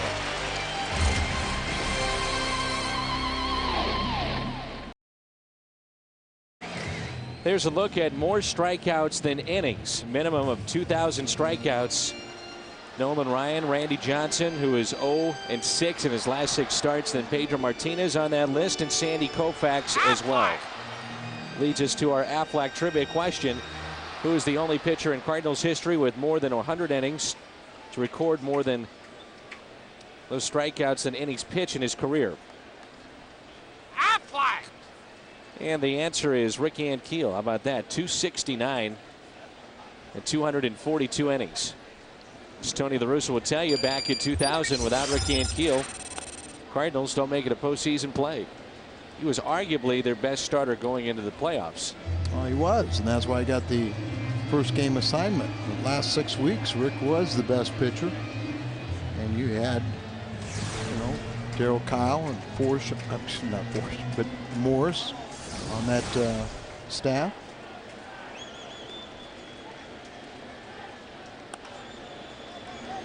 Popped up, David Wright. It's a little easier catch for David Wright than the one he made against San Diego barehanded a couple years ago. And there's one away. The official online shop of the Cardinals, STLCardinals.com. Caps, t-shirts, jerseys, and more.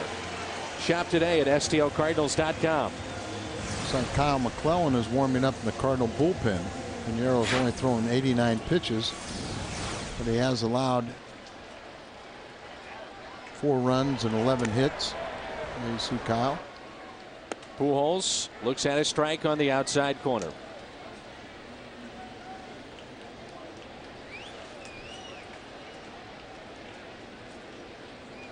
The 0-1. 1 ball, 1 strike.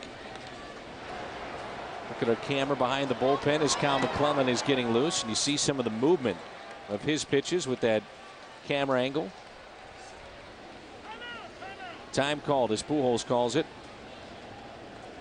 Pedro Martinez began in 1992 with the Dodgers. Won 10 games his first year out of the bullpen. Appeared in 65 games. He was 10-5. Traded then to Montreal. Spent 4 seasons there. And 7 with the Boston Red Sox. His 4th with the Mets. He wasn't big enough. It wasn't going to last in this game. Twice he has been a 20-game winner. You might think more than that for a guy that's had 3 Cy Young awards. But look at the ERA in 5 of those seasons where he led the league. Pujols hits it out of play. Is he 99? I mean, it's an amazing year. 23-4 and a 2.07 ERA. But he was even better in 2 other years as far as ERA is concerned. 97 with Montreal, 1.90. In 2000 with Boston, his 3rd season there, 1.74 in the steroid era. Here's a 3-2 pitch, and Albert breaks his bat and pulls it foul.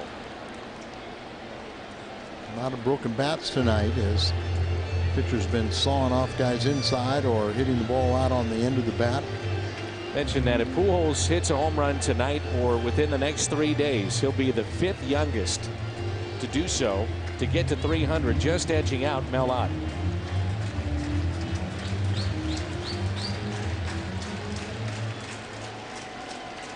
On deck, Rick Ankiel. 3-2 to Pujols. Spoils a pitch. That pitch before, he jammed him, and that pitch a breaking ball, but Pujols stays back and spoils it. We're talking about pitching inside to get you out of the way. Hands thrown in as he was jammed, and then the frisbee out away from him, just right off the end of the bat. Pujols out to center. They broke back, and the catch made by Beltran. Hit it off the end of the bat. And there's 2 outs.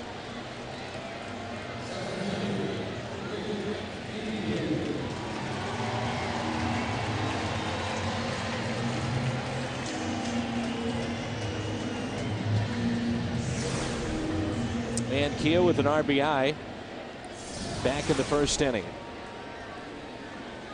He's 1 for 2. 2 outs and nobody on.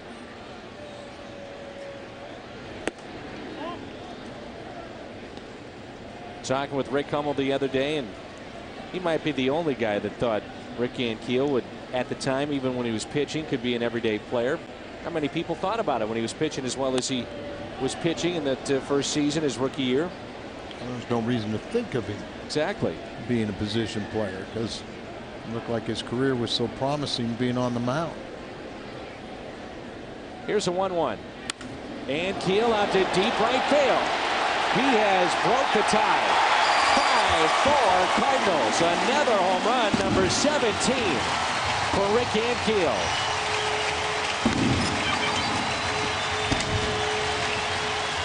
The 2nd Cardinal home run tonight, the other by Gloss, this one by Rick here in the 5th. And she's got the ball.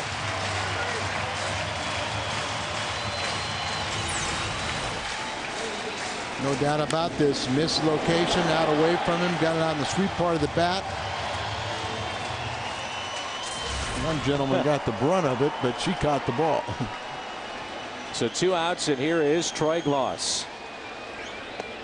More rain in the area.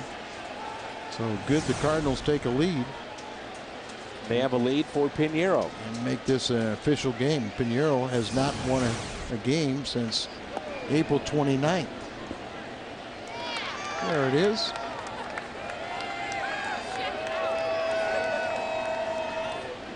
.423 feet on that home run. 2 balls and 1 strike on Troy Gloss.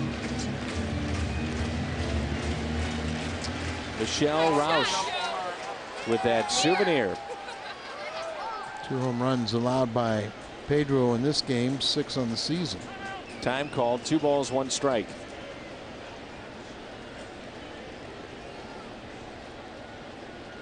So number 17 for Rick Ankiel.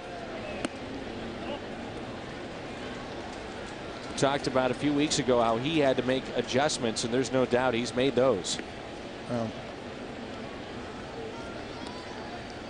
Cubs were taking advantage of him, particularly with change-ups, getting him out on his front foot. And Hal McRae was trying to get him to stay back, keep that weight back, and it's paid off. Second time Ankiel has hit a home run in back-to-back games this season. Did it at Cincinnati on June 10th and 11th in a walk to loss. Back at it again tomorrow night. The Cardinals' 4-game series against the Mets concludes, and that will be presented in high definition. Tune in at 6. Our 1-hour Cardinals Live pregame show. Mets and Cardinals on FSN Midwest. Ludwig 1 for 2 with a single and a strikeout.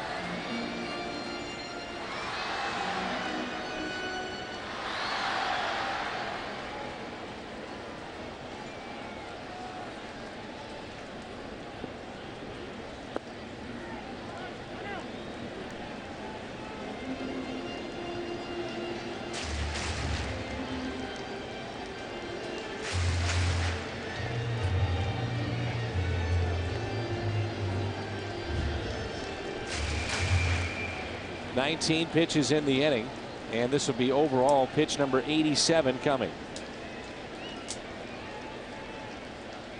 Dan, you do any commercials for an exterminator?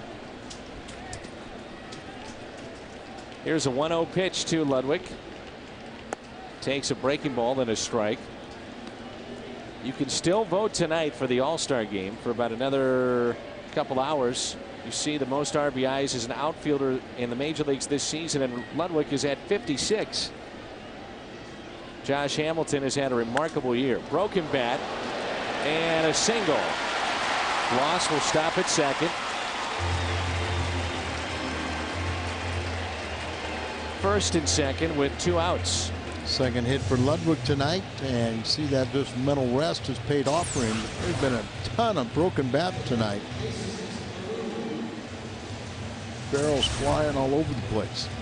No activity in the Mets bullpen. Cardinals have had McClellan up and throwing. He's been up for a while now. They started the inning, so he's had more than enough time to get ready. If anything, he got to back down a little bit. LaRue is 0 for 2 with a strikeout and a groundout, hitting .236. Grounded back to the pitcher his last time up. Pinero's spot is due up next. He's at the on-deck circle.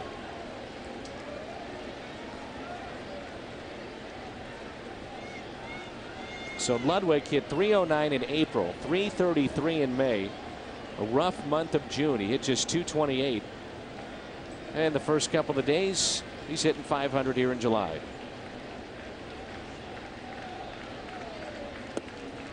Rick Ankiel has put the Cardinals back on top. They led 4-0. We had a rain delay. As the Mets came back to tie it up, Cardinals have regained the lead, 5-4. Room in the left center field for LaRue, and he hits it out to right center. Beltran will make the catch. Cardinals strand 2. They have stranded 5 in this game. Rick Ankiel goes deep. Did it last night. And again tonight as you see McClellan coming in. Number 17 for Rick Ankiel. What's on Tap is brought to you by Bud Light. Bud Light keeps it coming. And tomorrow to be Mitchell Boggs and Mike Pelfrey. Pelfrey's 5-6, Boggs 3-0, coming off a good start against Kansas City on Saturday. Our What's on Tap brought to you by Bud Light. Rick Ankiel has put the Cardinals back on top. It's 5-4. Fire Engine House number 2. They're watching baseball tonight inside there. McClellan's first outing on the homestand. He has appeared in 6 of the 9 games on the last road trip. He was used a bunch. And overall, this will be his 40th appearance. It's our Chevrolet call to the bullpen, and we'll see a pinch hitter for Pedro Martinez. Marlon Anderson, we saw him have a productive year with the Cardinals, which he was primarily used as a pinch hitter, and he has proven to be a very good one. Last couple of years, he's second most pinch hits in the major leagues to our good buddy Mark Sweeney. Went trailing him by 1, 7 pinch hits this year. Good breaking ball by McClellan. Can have a nice career as a pinch hitter. You find that niche. Oh yeah. McClellan has struck out 32 in his last 33 appearances.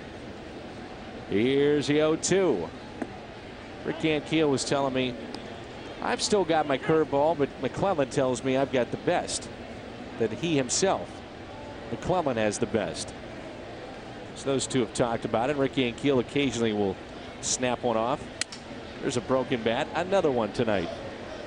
There's an article in USA Today. 2 very interesting articles. One yesterday on Mark McGwire, and then one today on oblique injuries that you see in baseball. But first on McGwire, there's been talk about him being a hitting coach, and he has worked privately with hitters. Shelley Duncan, Chris Duncan, Skip Schumacher, some others. But it sounds like at some point he will get involved in the game of baseball with some franchise. Almost his good buddies like Gallego and Walt Weiss and Jamie Quirk almost talked him into being the Rockies hitting coach a couple years ago. He's always had a standing invitation to be a spring training instructor under Tony La Russa and the Cardinals. And a lot of people say that, you know, he would just love to really work with the young players in the minor leagues. And a strikeout of Anderson to start play here in the 6th. He have a lot to offer to the game of baseball. But well, all those players talk about the mental side, how he prepares them in the offseason. Good breaking ball there. Let's take a look. The Suntrup Automotive Group is a proud sponsor of the Suntrup.com cam. Look at the grip and the movement on that breaking ball. Back to the top of the lineup. Jose Reyes. 3 for 3 with a triple. And a run scored tonight. Reyes hits it the other way. Backing up, Skip Schumacher for the out. 2 away. Big moments in sports are better in person. This September, witness some of the world's best golfers. Sergio Garcia will be here. Phil Mickelson, September 1st to the 7th at Bell Reef Country Club. The BMW Championship, and you can log on at bmwchampionshipusa.com.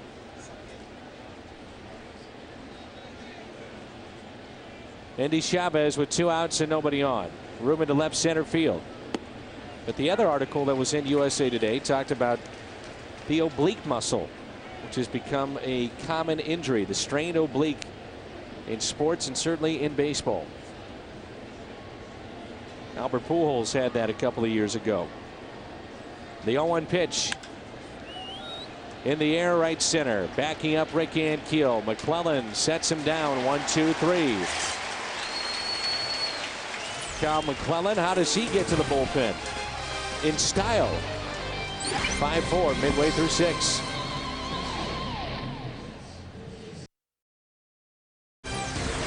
Cardinal Baseball on FSN Midwest is brought to you by Rico. Move your ideas forward with Rico dependability.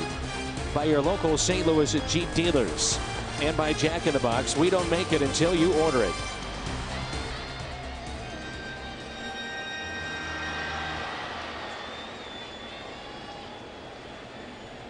Joe Smith is into the ball game. 38th appearance. He has a record of 0-1, ERA just under 4. Our Chevrolet call to the bullpen, a right-hander for Jerry Manuel and his bullpen. 5-4 Cardinals, bottom of the 6th. It will be McClellan, Brendan Ryan, and Skip Schumacher.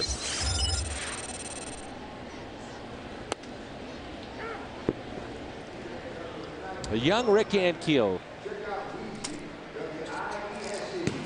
Or not.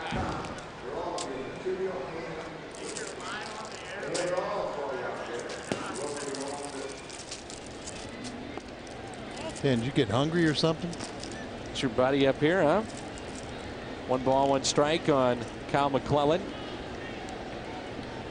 who says he can swing the bat. Outside, 2 balls and a strike. Oh, yeah, we know he can swing it, but can he connect with it? Oh, come on, Al. I know you have all the faith in the world in Cal McClellan. The 2-1 pitch. Well, we know he can swing at fastballs. Can he swing at the breaking pitch? 2-2. 0 for 1 in his career.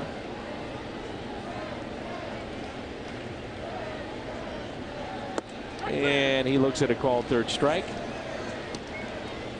Mark Mulder getting up and getting loose.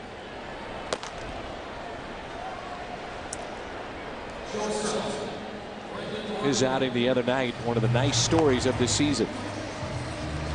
And now that that's out of the way, I'm sure he just wants to contribute.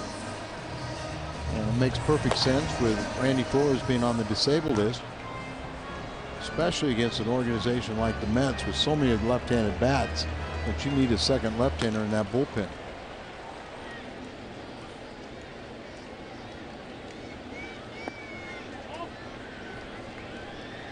Joe Smith looks like he'd be tough on the right-handed batters. Cincinnati native who still makes his home in Cincinnati, Joe Smith. Yankees beat Texas 18-7 at home tonight. Cubs lead the Giants 1-0 top of the third. There's a look at Mulder getting loose. And you know what you love is Hank Steinbrenner is going to take full credit for that victory. Sure he will. Never swung the bat, but he pulled them to victory with his comments, right? Absolutely. He said, where's my offense? I'm paying for offense. It hasn't been there. In his 33 starts prior to tonight, Brendan has hit safely in 25 of those games. Grounded out to short and reached on an air by Jose Reyes. 3 balls and 1 strike with room out to left center field. Speaking of Reyes, he is 1 triple shy of the franchise record held by Mookie Wilson. 62, something like that. Yes, sir. Reyes now is 61. 3-2 the count on Brendan Ryan. 5-4 Cardinals here in the bottom of the 6th. Little chopper. Here's Reyes to his left. He's got great range, strong arm, great speed. He makes them go. To be a Cardinals baseball player, only a select few are chosen, but everyone can be a part of the fun. Sundays at Busch Stadium during the 2 hours prior to every home game. Enjoy fun games, great prizes in the Ford Plaza. Compliments of the Science Center. For ticket information, call 345-9000 or visit us online at stlcardinals.com. Also, if you're thinking about coming down to the ballpark, they tell us the series that you really should look at, the Milwaukee series. Lots of tickets available, good seats for that Milwaukee series. That will be a 4-game set after the All-Star break on the 21st.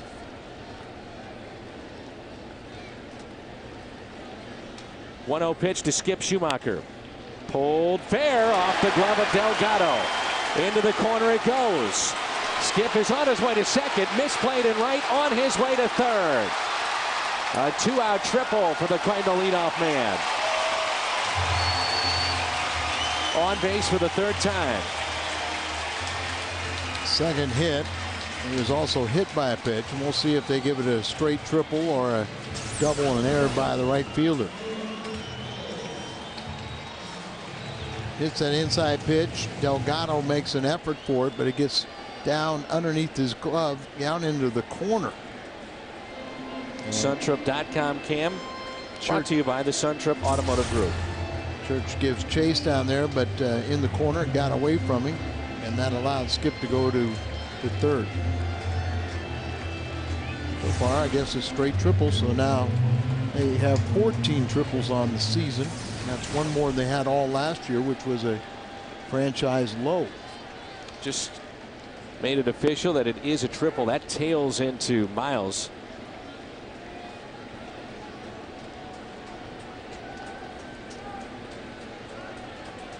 I mentioned in the call that it was misplayed in right, but yet the official score gives him a triple.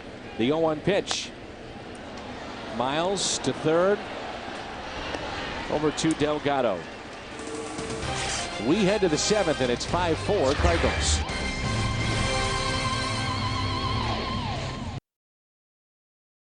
Tuesday, July 15th, the summer's biggest event returns to Fox live from the historic Yankee Stadium. It all starts with the MLB All-Star Red Carpet Parade presented by Chevy, where you'll see more Hall of Famers than anywhere else outside of Cooperstown as they make a dramatic entrance down New York's 6th Avenue. The celebration begins Tuesday, July 15th at 7 p.m. Eastern, 4 p.m. Pacific, only on Fox.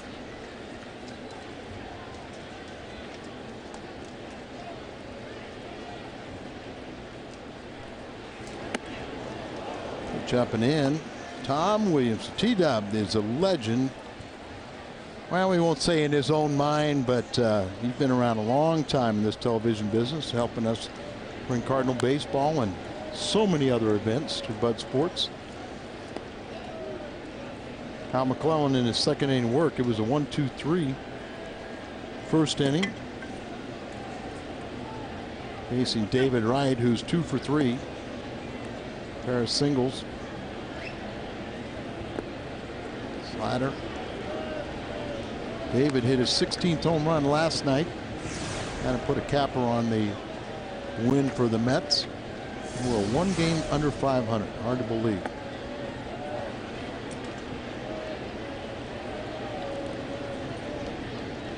David Wright won a Gold Glove last year, but struggling defensively. But the one thing, they know he will always give you that effort, and an outstanding young player.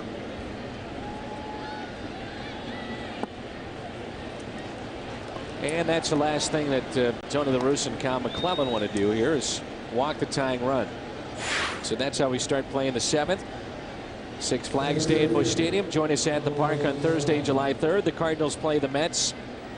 That'll be tomorrow, and all fans 48 inches and under receive a free ticket to Six Flags. For Cardinal tickets, as always, you can call area code 314-345-9000 or visit us online at stlcardinals.com. And Dan, with Mulder still warming up, and after the switch hitter Beltran, a pair of lefties, you'll probably see him come in. Time called. David Wright on base.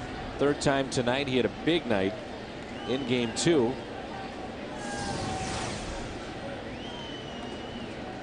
On base 4 times last night.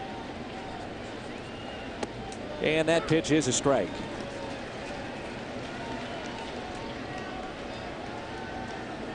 As you mentioned, this bullpen should be fresh and ready to roll.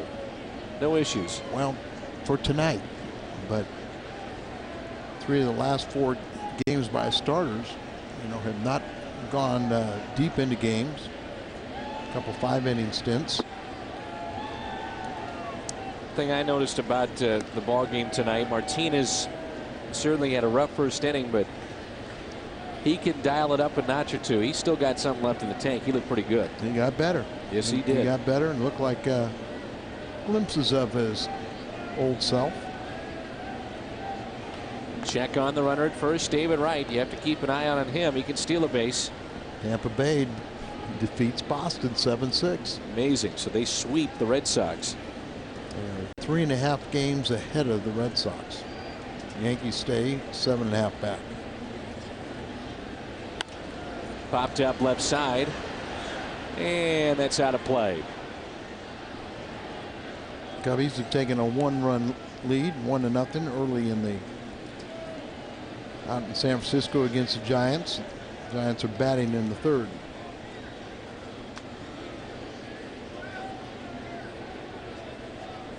Don't forget to keep an eye on Milwaukee, as they're kind of playing much better baseball and keeping pace with the Cardinals. 1-2 the count. Cardinals would love the double play. It's hit to the opposite field.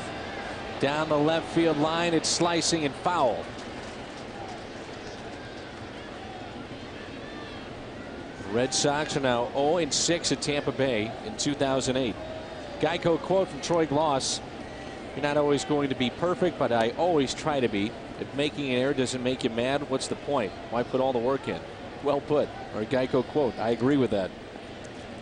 Guys at this level, though, and Kevin Youkilis got into it with Manny Ramirez a couple of weeks ago. Times when he strikes out, he gets upset, shows his emotions. And for the most part, you watch players making out. Not all the time. Pretty level-headed about it. They've got 500 at-bats. That's not to say at times you don't see emotion, but for the most part, pretty level-headed. Yeah, and otherwise it would just eat you up. Exactly right. And in that case, you know, a lot of Youkilis's teammates, you know, kind of gotten tired of it. You know, it's like, okay, you know, some people consider it putting on a show to kind of show that you care. Well, or just a show, you know, period. I mean, at this level, everybody cares. They got tremendous pride. And, you know, when you make a mistake and you got 40,000 people and how many millions watching on TV, nobody wants to embarrass themselves. It's how you deal with it, is how you.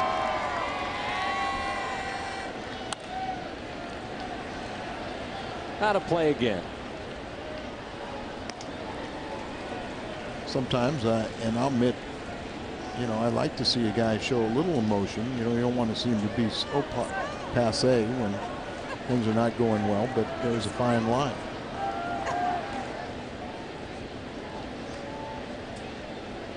One-two pitch. 2-2. Mulder has stopped throwing, just standing on the mound. I'm sure that's part of the process, learning how to get loose in the bullpen. Well, he's already ready, but this has been a lengthy at bat, so he knows he has a couple more tosses if they make a change after this. And I'd have to think, almost barring a double play ball, he would be coming in facing Ryan Church.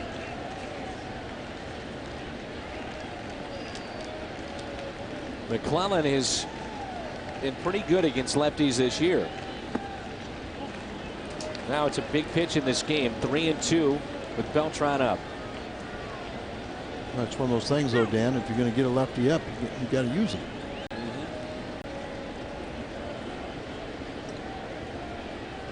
Let's see if they want to start David Wright on 3-2. Presume that they would. There he goes.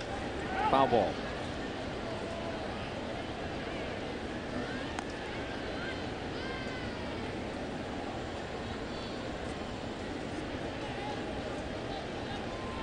Cardinal fans beyond the right field wall.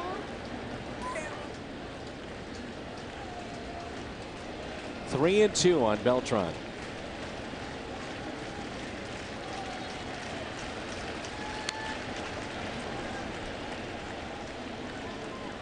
Another foul ball. We'll do it all over again.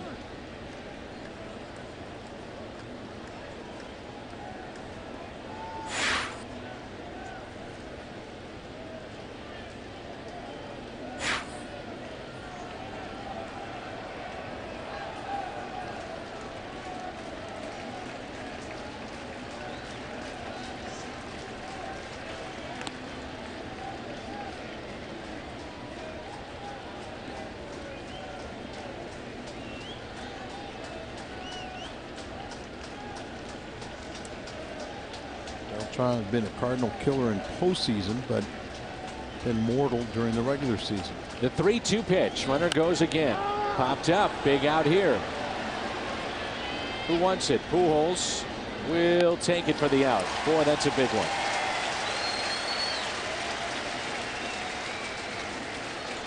And he hops out of the dugout and immediately is pointed to the bullpen. So we'll see Mulder's second relief appearance in his career. We're talking about Tampa Bay. Evan Longoria had a big hit for the Rays. Big 7th inning. They scored 6 runs and beat Boston. Held on 7-6. That's it for Kyle McClellan. An inning and a third. Mulder coming in from the pen when we come back.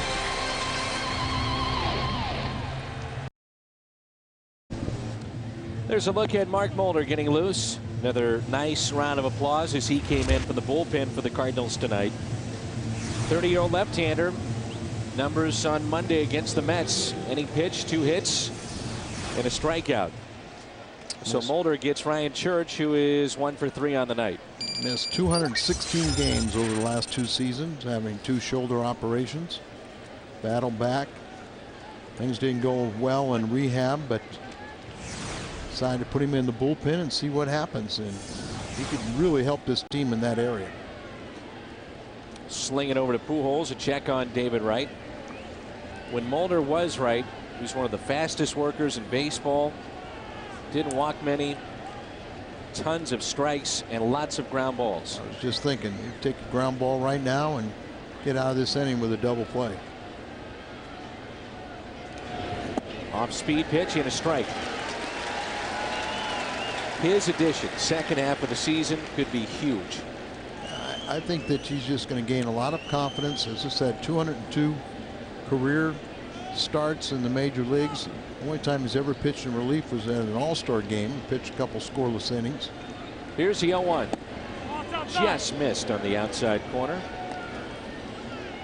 1 ball, 1 strike, 1 out, runner at first, and a 1-run Cardinal lead. It's 5-4 here in the top of the 7th. I think his velocity will get a little bit better, but you know, when you're been a star, and he has been a Cy Young Award winner in the American League, you go down to the minor leagues and you're trying to, you know, rehab a shoulder or any kind of injury. It's a mental mismatch. You know, those kids down there know who you are and they can't wait to hit against you. But you're just trying to get your work in, and you're really trying to, you know, find out if your arm is sound, you don't have any competitive juices really going. But here it's a different story. You know, all of a sudden you feel like, you know, this is the big leagues. Now I'm on center stage and I've got to respond, and his adrenaline will be so much higher. 1-1 to count.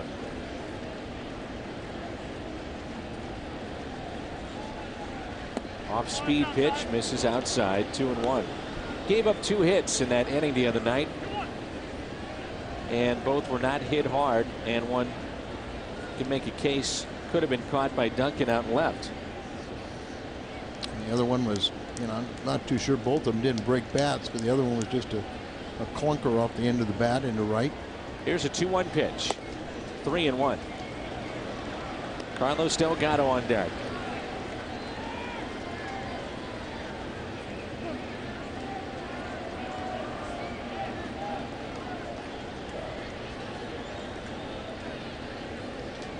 Will they start the runner on 3-1? That's David Wright over there.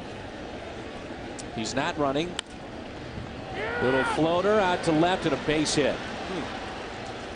Makes a good pitch. And Ryan Church has his second base hit. Runners at first and second. And let's go pitch by pitch, brought to you by Chevrolet. Starts him off on a good breaking ball. Comes back with a fastball just outside, and then the breaking ball again. Fastball missing, 3-1, and then a fastball that kind of a jam shot that really not centered or hit ball well, but proved to be very positive for Church and the Mets. So still he's got looking for that double play against an old foe. These two have had to do some battles, haven't they? Oh yeah, over in the American League, and the ball gets away from LaRue. And it's second and third with 1 out. So a base hit could put the Mets back on top. Wild pitch there, but that is one that I'm sure Jason will tell you he probably could have blocked it. Toughest thing is that breaking ball from a left-hander. Got in position, but the ball got away from him, went off the chest protector, and both runners advanced. Against Mark Mulder, he's 8 for 23. 348 average, 7 strikeouts. Second and third, the 1-0 pitch. Delgado fouls it back. 1 ball, 1 strike. Crowd of 40,995 tonight. And most of these fans have stuck through the rain delay. Wrap up the series tomorrow night with the Mets. Welcome the Cubs to town on Friday. 0 for 2 is Delgado on the night. Walked back in the third. Grounded into a rare 5-6-3 double play. Up the middle, base hit. Will they test Ankiel? They'll hold up the runner at third. This game is tied as Delgado picks up the ribby.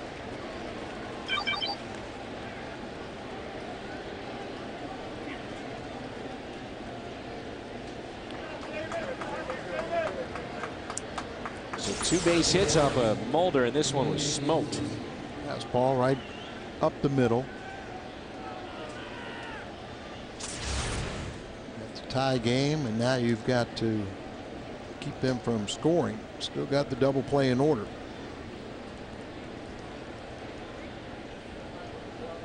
That run is charged to McClellan. Damian Easley, the hottest hitter tonight for the Mets. He's 3 for 3. Pair of singles, a double, and 2 RBIs, 17 on the year. Mulder needs a double play. There's another former American leaguer that they would have to have some history. Right-hander getting loose in the Cardinal bullpen. Like Russ Springer.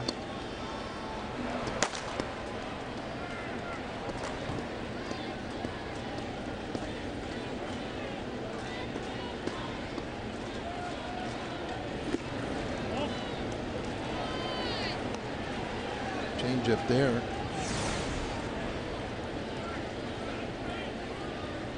Easley 2 for 5 against Mulder with a strikeout. Outfield is straight away for Damian Easley. Ryan Church, the runner at third, the go-ahead run. Fly ball out to left center field. Schumacher fires back into the infield. It's cut off by Gloss, and the Mets are back on top at 6-5.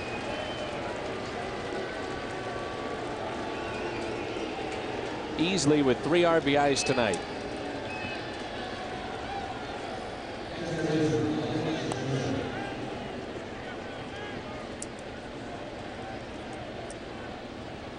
Brian Schneider, the hitter, with 2 outs here in the 7th. Lined out to short, grounded out to second, and singled in the 2nd inning. 6-5 Mets. Cardinals at one point led it 4-0. That was after the 1st inning. Had Pedro Martinez on the ropes. At those first 4 runs in the 1st, and they couldn't score until they took the lead in the 5th. Mankeel's home run.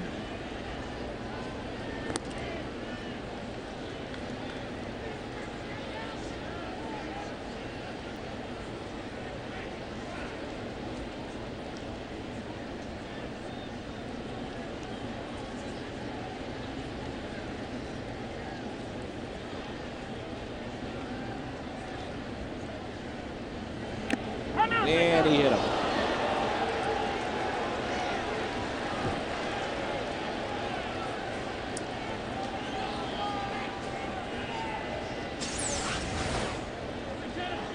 Look at the tailing action on that. Just gets him on the hand.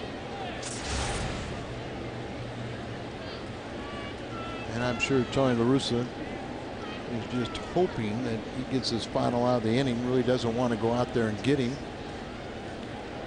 Right. He's got to, though. Well, it feels like he has to now.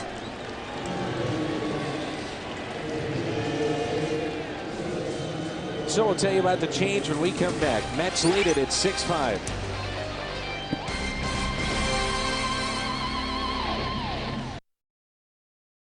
Top of the 7th with a couple of outs. Russ Springer called upon, with the Mets leading 6-5. It's certainly not as sharp an outing for Mark Mulder tonight. So Springer takes over, trying to make sure it stays a 1-run Mets lead. 33rd appearance on the year for Springer. Yeah, you don't want to make excuses for Mark, but he hasn't had the best luck. No. You know, as really Delgado hit the ball hard. The rest of them are kind of little flares, but they all count. And Tatis, Mr. Grand Slam, full hit here with 2 men on. I say Mr. Grand Slam because when he was wearing the Cardinal uniform, he hit 2 grand slams in 1 inning against Chan-Ho Park out at Dodger Stadium. Yeah, we remember it. Come on now. Let's get him out. Well, I'm hoping for that too, but give him his due. Popped out. The rare feat of 2 grand slams in 1 inning. It's the first time in Major League history. Remember, he had same pitcher. 34 home runs. He has bounced around since then and Good to see him back in the big leagues. And they say he's playing all over the place for the Mets.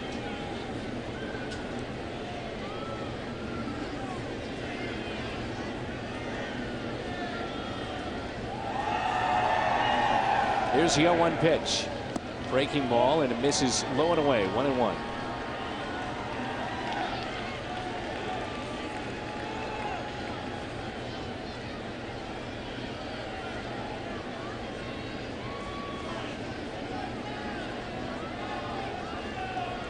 Springer. Opponents are 3 for 36 in his last 14 outings. Here's a 1-1. Swing and a miss, and a big cut by Tatis. Both swings he's made, he's just very vicious as a looking fastball, and he gets an off-speed pitch. This pitch has gotten much better as the season has moved forward, and it's been a real nice pitch for Russ Springer. I remember early in the season he had that little elbow issue kind of locked up on him, but said he had it in the past. It would only take him a couple weeks to get over it, and he was right. Another one hit out to right center field, and it's off the glove of Ludwig. A run will score. A great effort from Ryan Ludwig in right. He's been close a couple of times tonight. Another one of those little quails that finds a hole, and Ludwig comes in here and really makes a valiant effort. Just came up short. Didn't allow it to get by him. 2 outs. Runners at first and second. 7-5 Mets.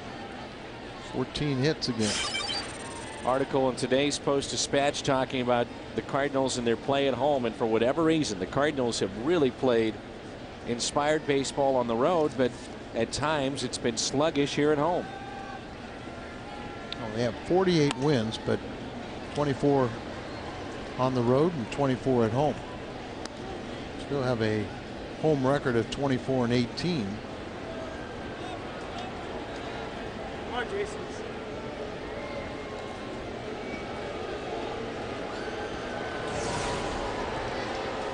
Some of the Mets fans are, oh no, it's a Cub fan that has made his early entrance to St. Louis. Just a preview of what's going to happen. Heard the booing in the stands. Reyes right center, and Keel has got it. Time to stretch. The Mets pick up 3. 7-5 New York.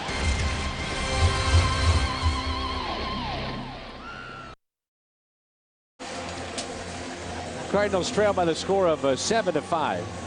Michael Patterson is tonight's merchandise winner in the Hyundai Long Drive Inning Sweepstakes. If the Cardinals hit a home run, Michael Patterson qualifies for the Hyundai Sonata drawing in September.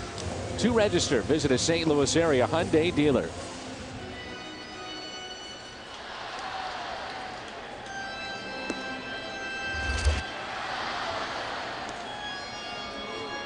Well, if you think about 2 years ago, there's Aaron Heilman, 42nd appearance. Had a healthy Pedro, healthy Mulder. Game might have been over before the rain delay. Those guys didn't waste any time. No. There's Heilman. He's been pitching very effectively. Hasn't allowed a run in his last 10 outings. And he shut out the opposition in 14 of his last 15. ERA of 0.64 in June. 17 home runs on the year for Pujols. Big Cardinal fan Tom Schofield is watching on the dish tonight. Says Albert Pujols is his favorite player. He wants to see 300 right now. Will Albert accommodate? Will Heilman accommodate? 2-0. Albert 0 for 3 tonight. Got a modest 4-game hitting streak on the line. Here's a 2-0 pitch. Pujols out to center. Another hard hit ball right on the button, but right at Beltran. And some of the folks start to head for the exits. And Keel is homered for the second consecutive night. Extended his hitting streak to 9 games. Couple hits, an RBI. or 2 RBIs with a single and RBI and a home run. Foul back. How about the motion of Heilman? Well, he's 6'5", so he's tall, and then he's kind of has an unorthodox motion. Not over the top, which is easy to read for a hitter. Stands a little side saddle, so he's deceptive. Kind of hides the ball well and throws hard too. Throws hard and keeps a lot of balls, down. Dan, I finally figured out why we lost last night, and we're in this predicament right now. You didn't make your speech before the game. Your speech to the fans below us before the game. Am I correct? You are correct. It's hard to miss that speech. I always look forward to it. Greet the fans as they make their way to Busch Stadium and say hello. And your confetti throws.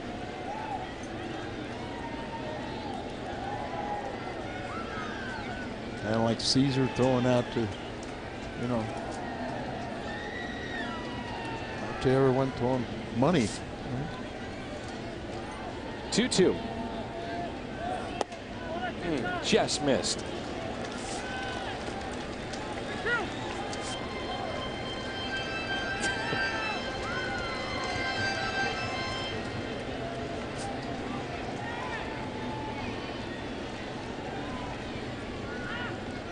The 3-2 pitch and a strikeout of Rick Ankiel.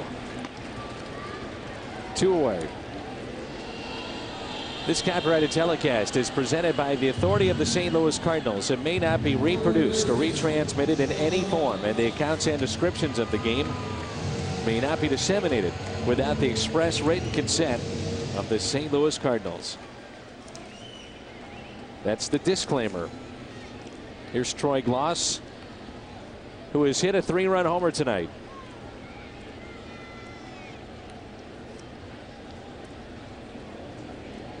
Now we need a base runner and then a home run, or maybe 2 base runners and a home run. That's better, Dan.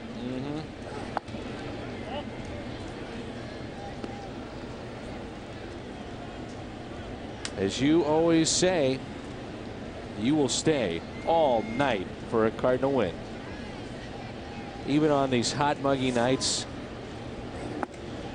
You've been broadcasting for so many years. The sweat, the tears, the emotions you've had up here. And you'll stay all night for a Cardinal win. That's right, Dan. I've seen you get quite emotional at times. The Mad Hungarian, Al Raboski. Emotional over so many people and highlights throughout the years. The top 10 80s moments. I saw you watch that on DVD the other night. Came away crying before the game, and we got you ready and stabilized and ready to roll tonight. And you've been your normal fantastic self. Thanks, Dan. You're getting emotional again, Al. What's in your coffee?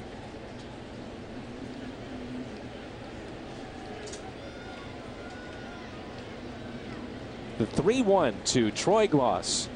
Outfield is deep. Here it comes. That'll get out of play and foul. Glaus got that average over 270 now. 12 home runs, 53 RBIs, and he's done a lot of that damage in the last few weeks.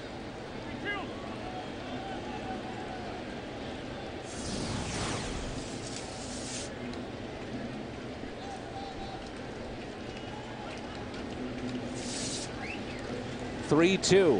Loss, a chopper towards third. David Wright is there, and that sends us to the 8th. The Mets lead it. It's 7-5.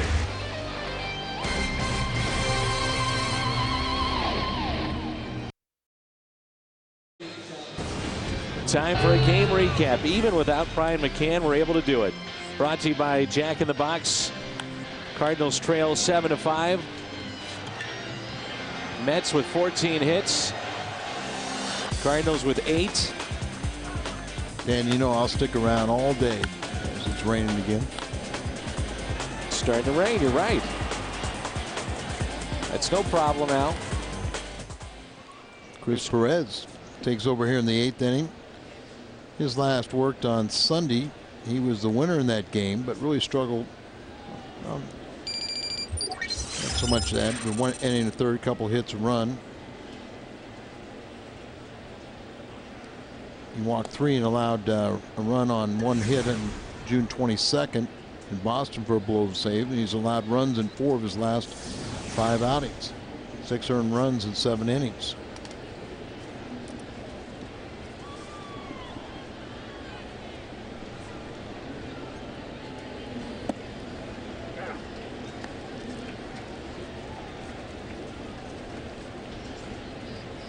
Andy Chavez to start the 8th.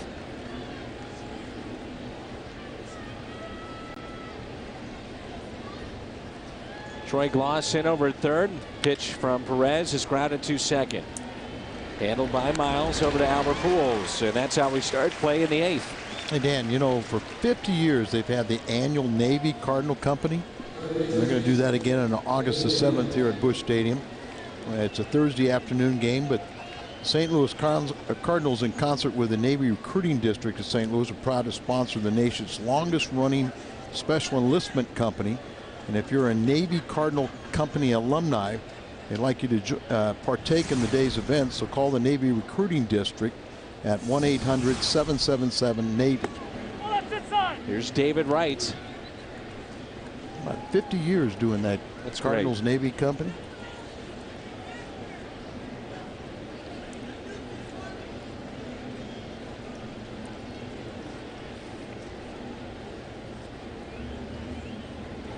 And that pitch is taken for a ball.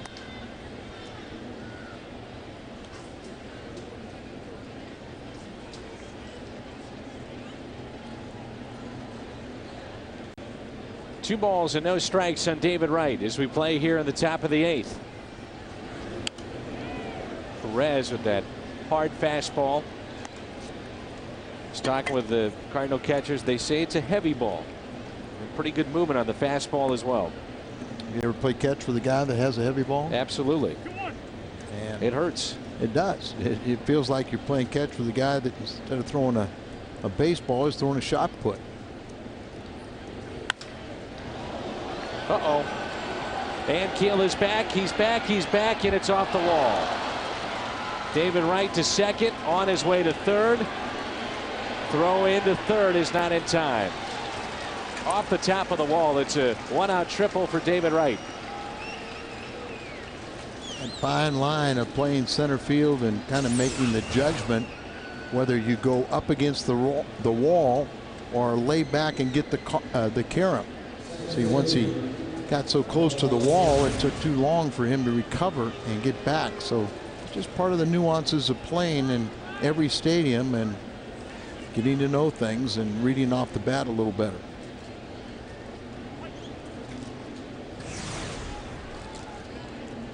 Here's Carlos Beltran with 1 out and a runner at third.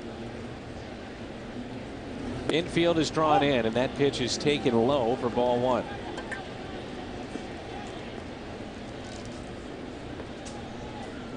Now you're playing Milo Hamilton.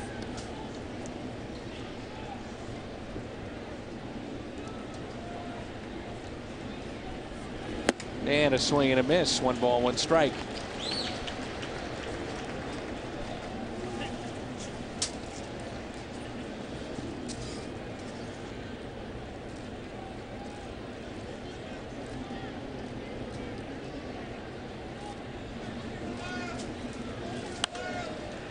Popped up left side.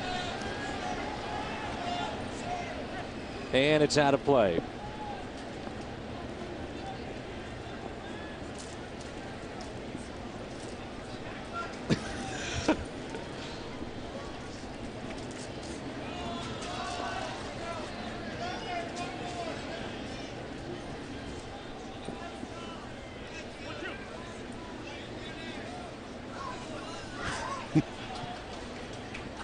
Infield is drawn in. Here comes the 1-2 pitch. And he got him. A strikeout of Beltran.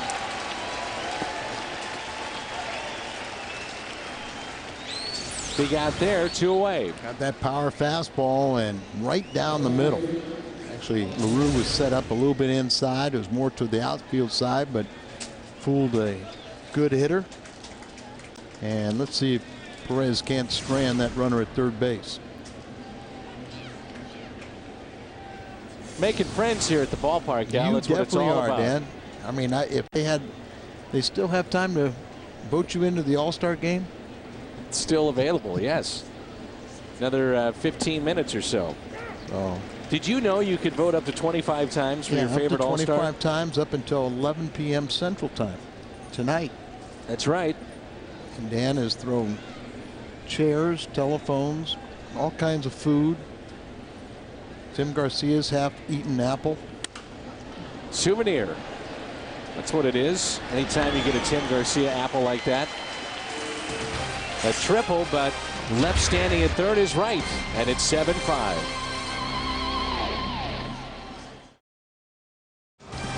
Cardinals baseball on FSN Midwest is brought to you by Smooth Bush Beer and Easy Drinking Bush Light. By Chevrolet. See for yourself. Shop and compare at STLChevy.com. And by Sonic, it's not just good, it's Sonic good. Can the Cardinals come back? You get into the 8th and 9th, and the Mets are pretty tough, especially with Billy Wagner at the end of their games. Well, we saw Billy the Kid last night shut things down, but got a chance here in the 8th inning, do it against Heidelman.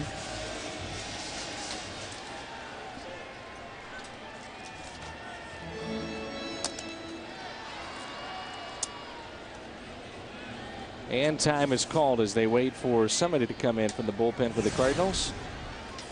Is to bring in the jacket for Perez or Molina coming in. That, Al, is more than a jacket. That's Yadier Molina out there. Oh, hit by a pitch. Maybe that's the start. So the tying run now will come to the plate. And let's see if the Cardinals want a pinch hit here.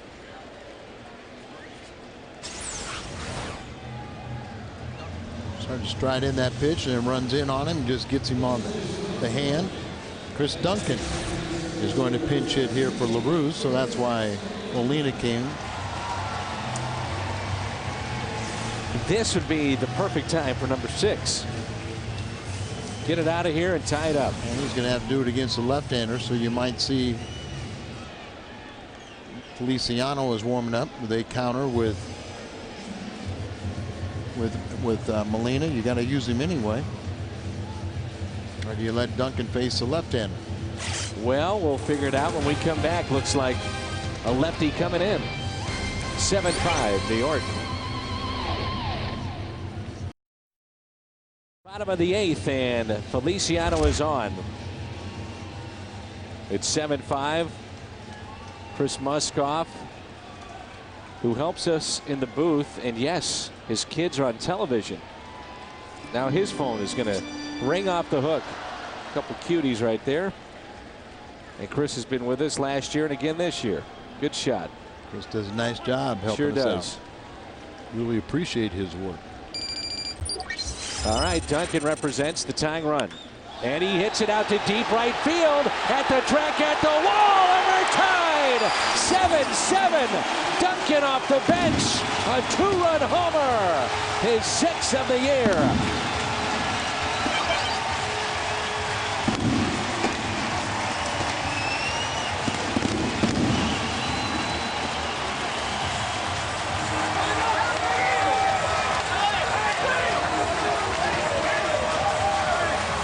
Dugout right there, and no doubt about it, first pitch left it on the inner part of the plate, and he just rifled it into the right field seats, and we have a tie game.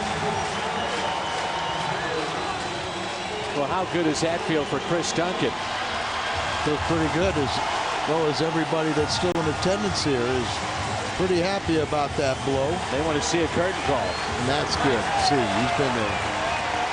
Object of a lot of scorn and criticism, and hopefully doesn't get him out get a little curtain call, but you don't want to overstep your bounds either.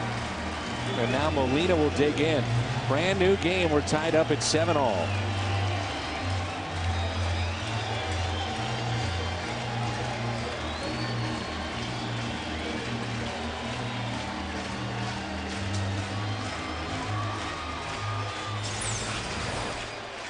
Ball traveling. You see the scoreboard behind him. It says 5, but we say 6. Start at the 6. Here's Molina. And he does it against a left-hander. Well, you know, I mean, you make a bad pitch, and that's how dangerous he can be. You leave a pitch in his wheelhouse, and look out. Make good Chris pitches. Duncan, wow.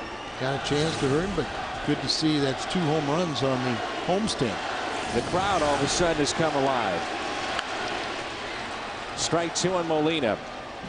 That is a role in his brief career in the major leagues that he has given the Cardinals an added punch off the bench from that side of the plate. That's his 6th pinch hit home run of his career, the first since the series at Oakland last season. I believe that one was a grand slam.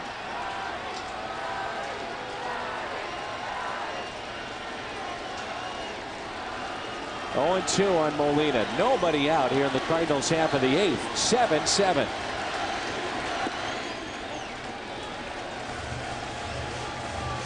And it appears that that home run stopped the rain.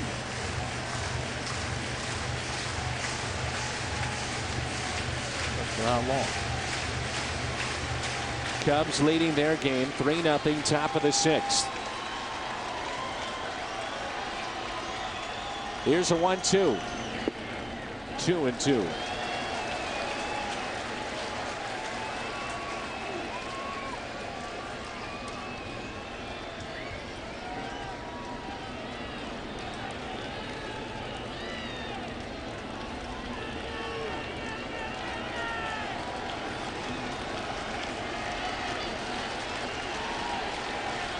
Brandon Ryan on deck. The 2-2 pitch. Count is full.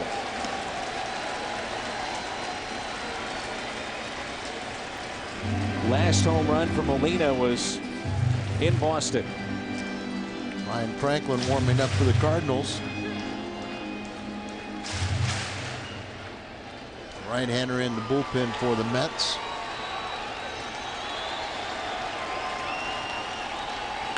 Molina into right, base hit.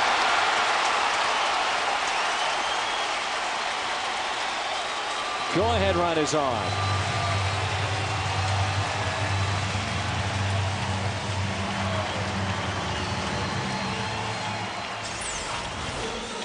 Good piece of hitting, down and away, and goes down and gets it. Lifts a line drive into right field.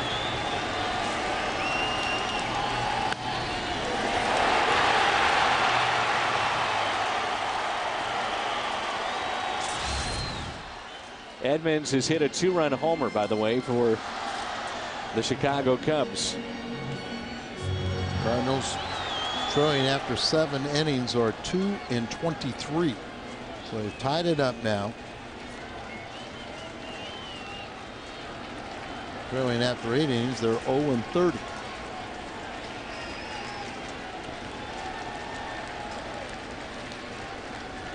Check on the speedy Molina at first. Cardinals do that because they're going to see if Ryan is going to square it. Right. If the Cardinals can get a lead, and leading after 8 innings, they're 40-2. Molina is the factor there that, you know, got to make a really good bunt to get him into scoring position. And you've already used LaRue, so you cannot replace him on the base paths.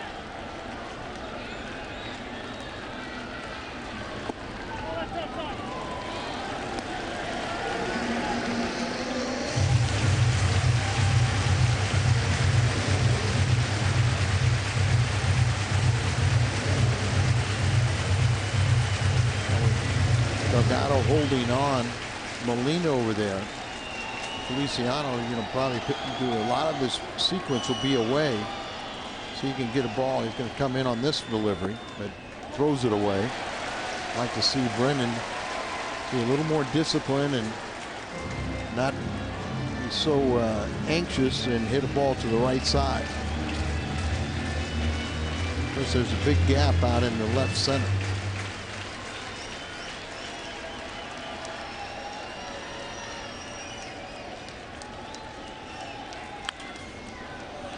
Remember, Brendan had that huge home run against the Mets last year.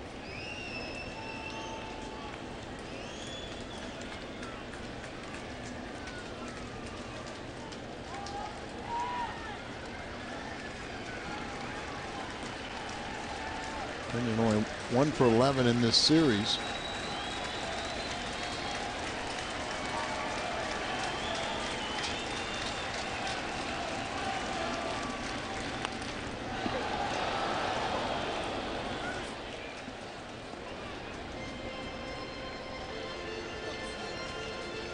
I don't necessarily agree with that.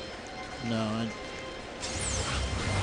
trying to punt for a base hit, really, and believe that was on his own. His strike 2.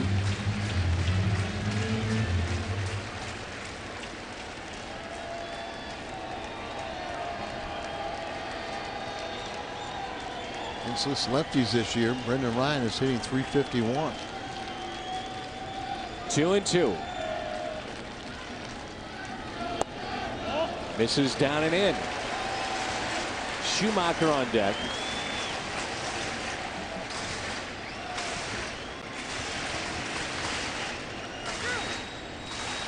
There's no doubt that Chris Duncan takes his share of heat, especially as of late as he has struggled, but you got to give him credit. He's starting to come out of it now. He's homered a couple of times in this series. Talked about that. Looked like tail end of the road trip, he started swinging the bat much better.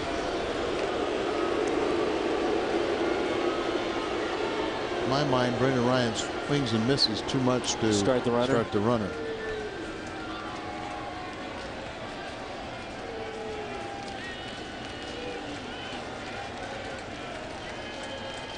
A 3-2 pitch, not running. He swings and misses. Pretty much a lock that that's a double play. Right.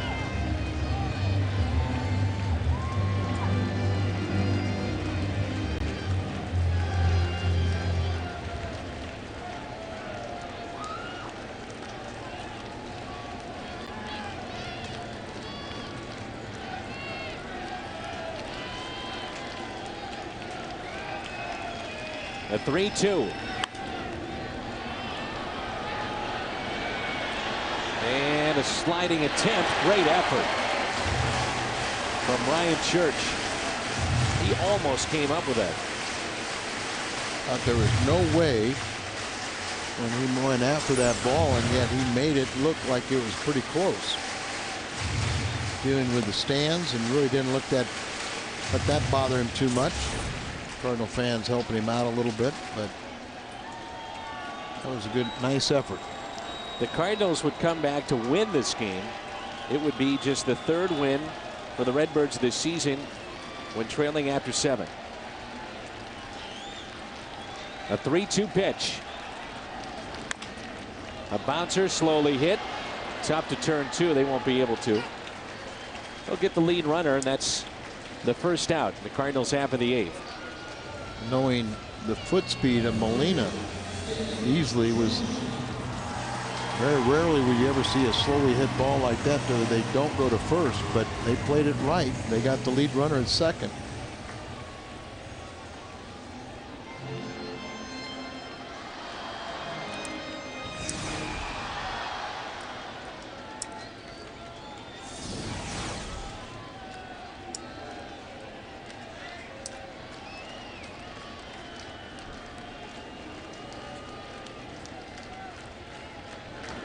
And that's a strike. Seen a lot of big hits off the bat of Schumacher, but we've also seen him really struggle against left-handed pitching.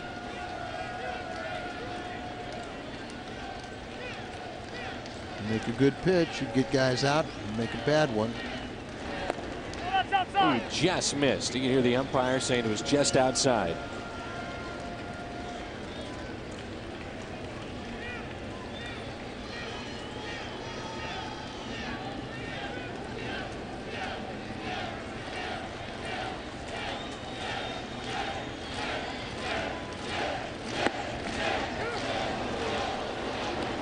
Schumacher's saying that's pretty much the same pitch. It just took for a ball.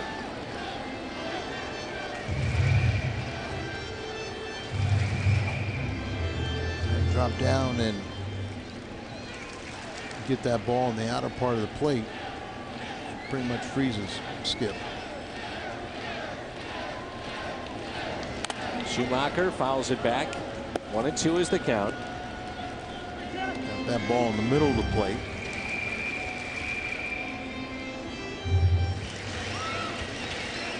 Skip's been a good hitter, this year and in his career in the 7th inning or later. Batting over 300 in 08 and in his career.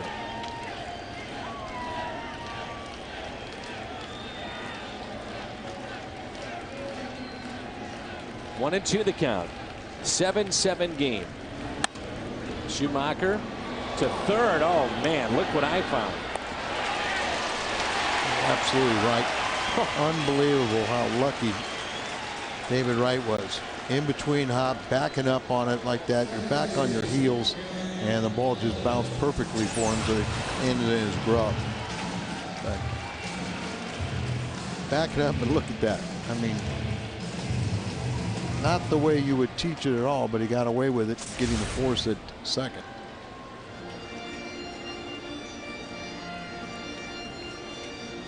Well, certainly you're thinking just get Pujols up, give him a chance.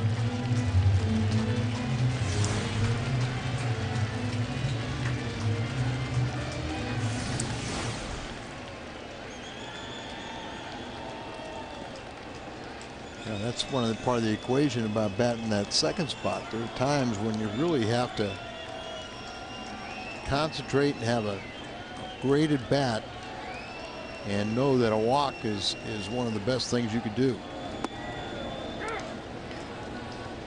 So many times we talk about how you pass the buck a little bit by doing that. In this instance, I don't mind it. No, I mean, David Wright was playing back. He's just trying to survey the situation. Delgado's holding the runner on at first base, so if you get the ball down either line, and he was trying to go down third, you pretty much have the base hit. 1 ball, 1 strike. Skip is 6-0, 6 for 6 in stealing bases, but you've got one of the better throwers in the league in Schneider behind the plate. This may surprise you, but Miles' bunt single on Thursday at Detroit. The first one. Yeah, the first of the season for the Cardinals. The 1-1 pitch. Ball just floated in there, and 73 miles an hour, and he couldn't pull the trigger.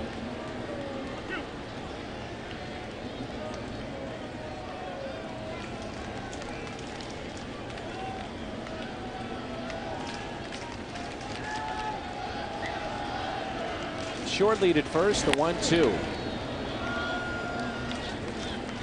Miles is one of those guys that really waits for the ball to get in on him. And many times with 2 strikes, he'll take that late swing and just spoil the pitch. That's why you see those line drives and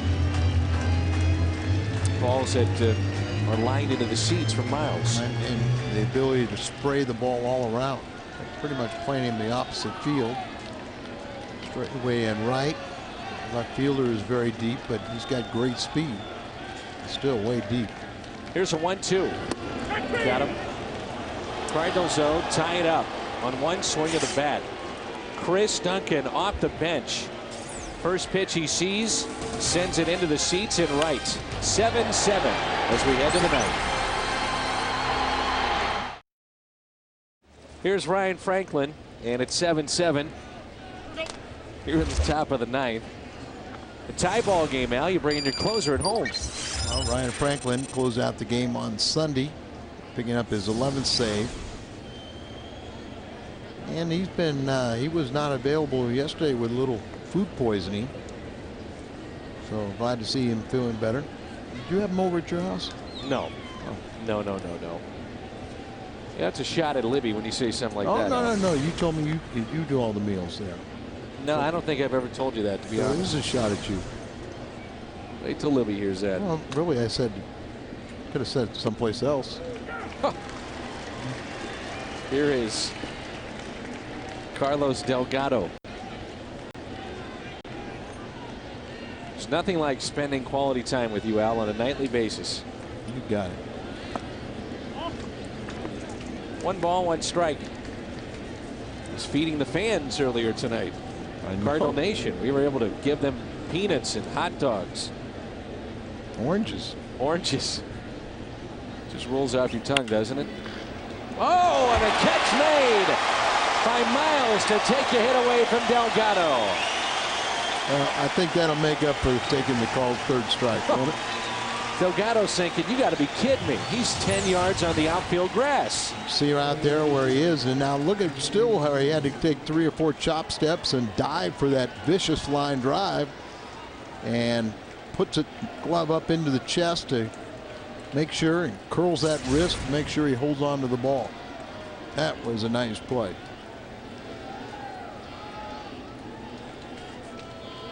Damian Easley, big night for the Mets.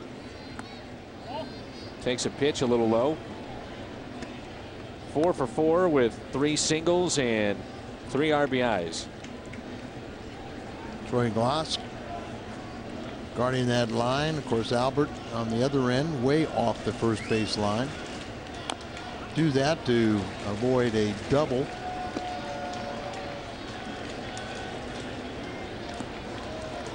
See, some clubs will have both the first and third baseman guarding the line. And to me, that doesn't make a lot of sense.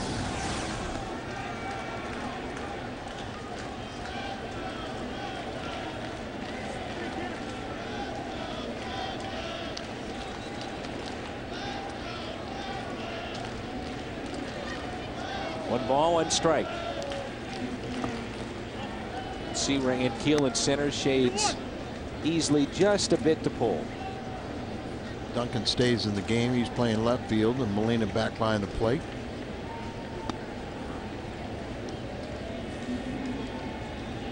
The 2-1. Out in front, popped up. Brendan Ryan there for out number 2.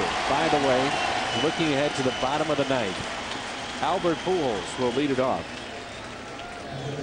Pujols, Ankiel, and Gloss. If they take the lead, Billy Wagner will go out there, and a lot more lightning around the downtown area. There's a right-hander warming up with him. Muniz. There's a breaking ball and a strike.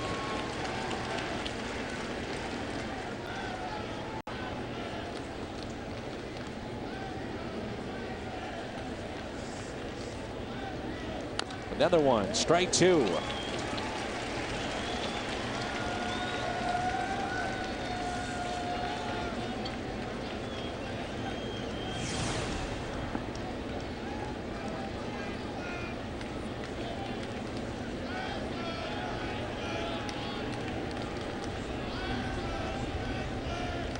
The 0-2 pitch.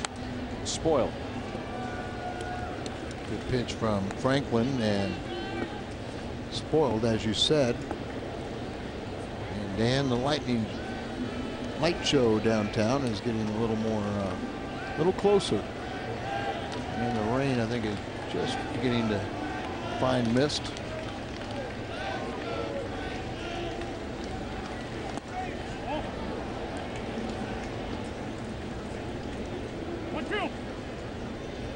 Snyder Church came over from Washington. 1-2 pitch. Franklin's got it. Pujols coming up. 7-7.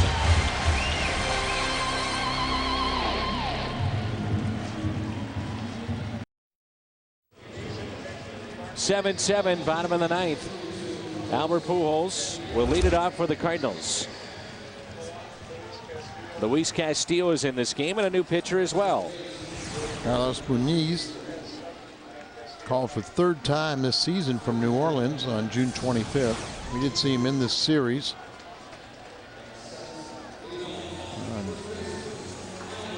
Pitched career high 2 innings for the 3rd time this season on June 30th against the Cardinals.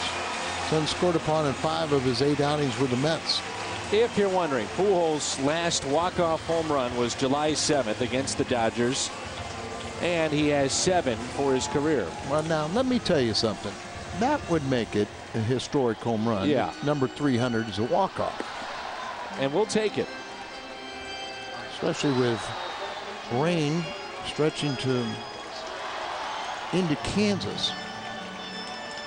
Coming straight across the entire state of Missouri.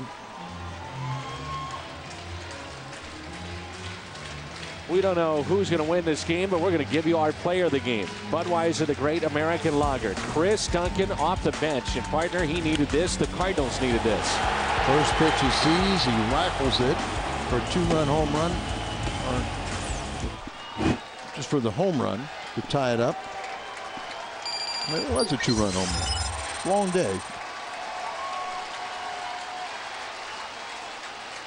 First pitch to Albert. Swung on and get out of play. Reach forward a bit. A play for David Wright. Albert was thinking right with you.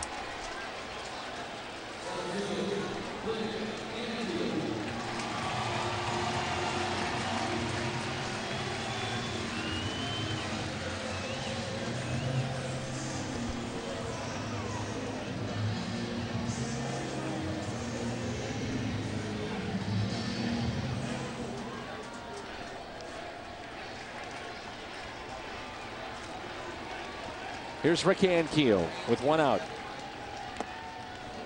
Rain starting to fall and getting heavier by the second.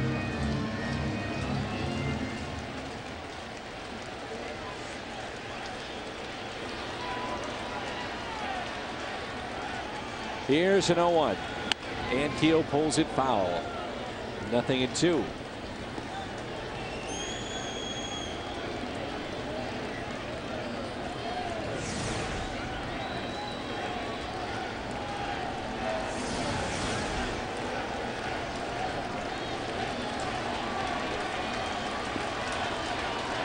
The 0-2 pitch. Outside.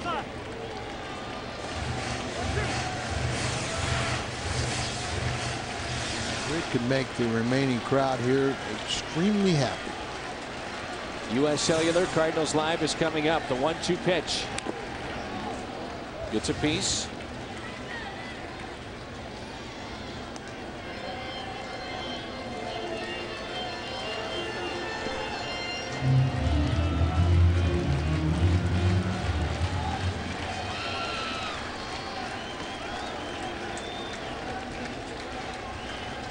The 1-2. Ankiel out to deep center field. It's at the track. It's at the wall. It is caught. Almost hit it out. With the rain falling and the hopes of this crowd just fell into the glove of Beltran. Oh. He played it with a little flair, didn't he? He knew he was staying in the park. Sounded good. It looked good. It sent Beltran all the way back to the warning track. His back up against the center field wall. Reaches up and into his glove. Troy Gloss with 2 outs in a 7-7 game.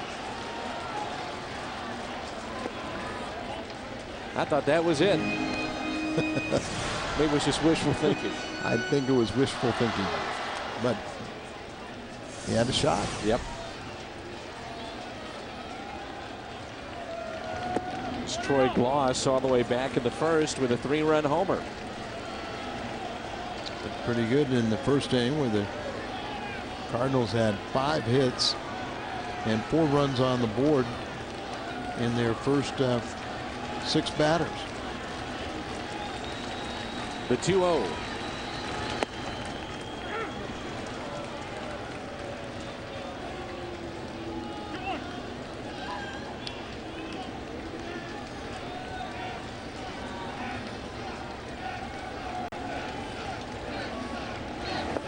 Three and 1. Ludwig on deck. 3-run homer in the first. He's flied out to right. He's walked. He's also grounded out to third. Just a light miss now here at the ballpark.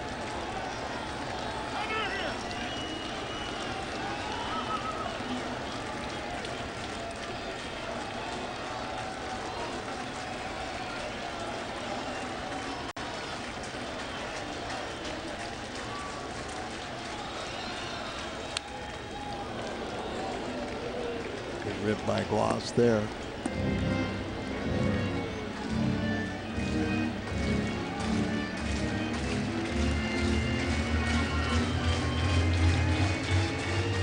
San Francisco with a home run, a 2-run shot. Lead is cut to 3-2 in favor of the Cubs.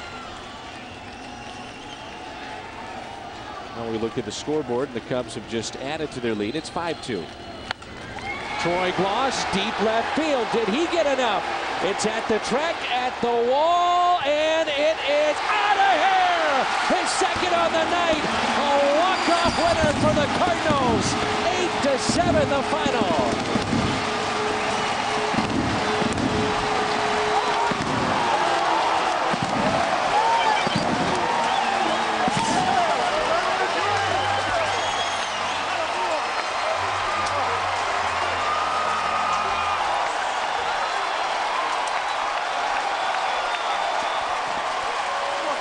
Just cleared the wall. Cardinals tie it up with Duncan's home run off the bench. Gloss his second of the night. He wins it.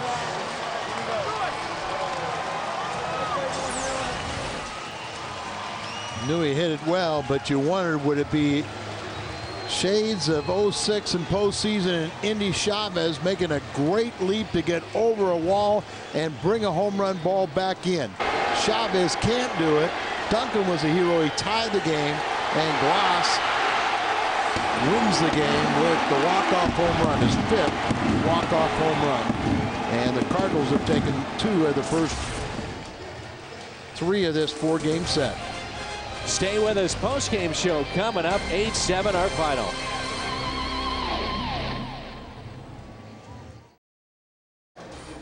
Well, the Cardinals with a dramatic walk-off winner. We're sticking around, Rick Horton and myself, to bring you U.S. Cellular Cardinals Live. Rick, what do you want to talk about? Well, what I want to talk about is I am glad that Indy Chavez didn't rob another Cardinal third baseman of a home run. I had visions of that as he went back to try to get Gloss's second home run of the game. Cardinals outpowered the Mets today, they sure did. But the Mets out-hit them. But the bottom line is the Cardinals scored more runs. They did. One more run, and that's all it takes. Much more from Rick coming up as we get started on U.S. Cellular Cardinals Live. Plus, Joel Pineau looking for a first win since April. Could he end his snake-bitten streak? Albert Pujols still looking for number 300, but it's Homerson, Gloss, and Keelan Duncan we'll talk about, and we'll take you inside the Cardinal clubhouse. Bringing Tony La Russa's reaction. Happy birthday, Lindsey Lohan and Jose Canseco. We're going to celebrate next on Cardinals Live.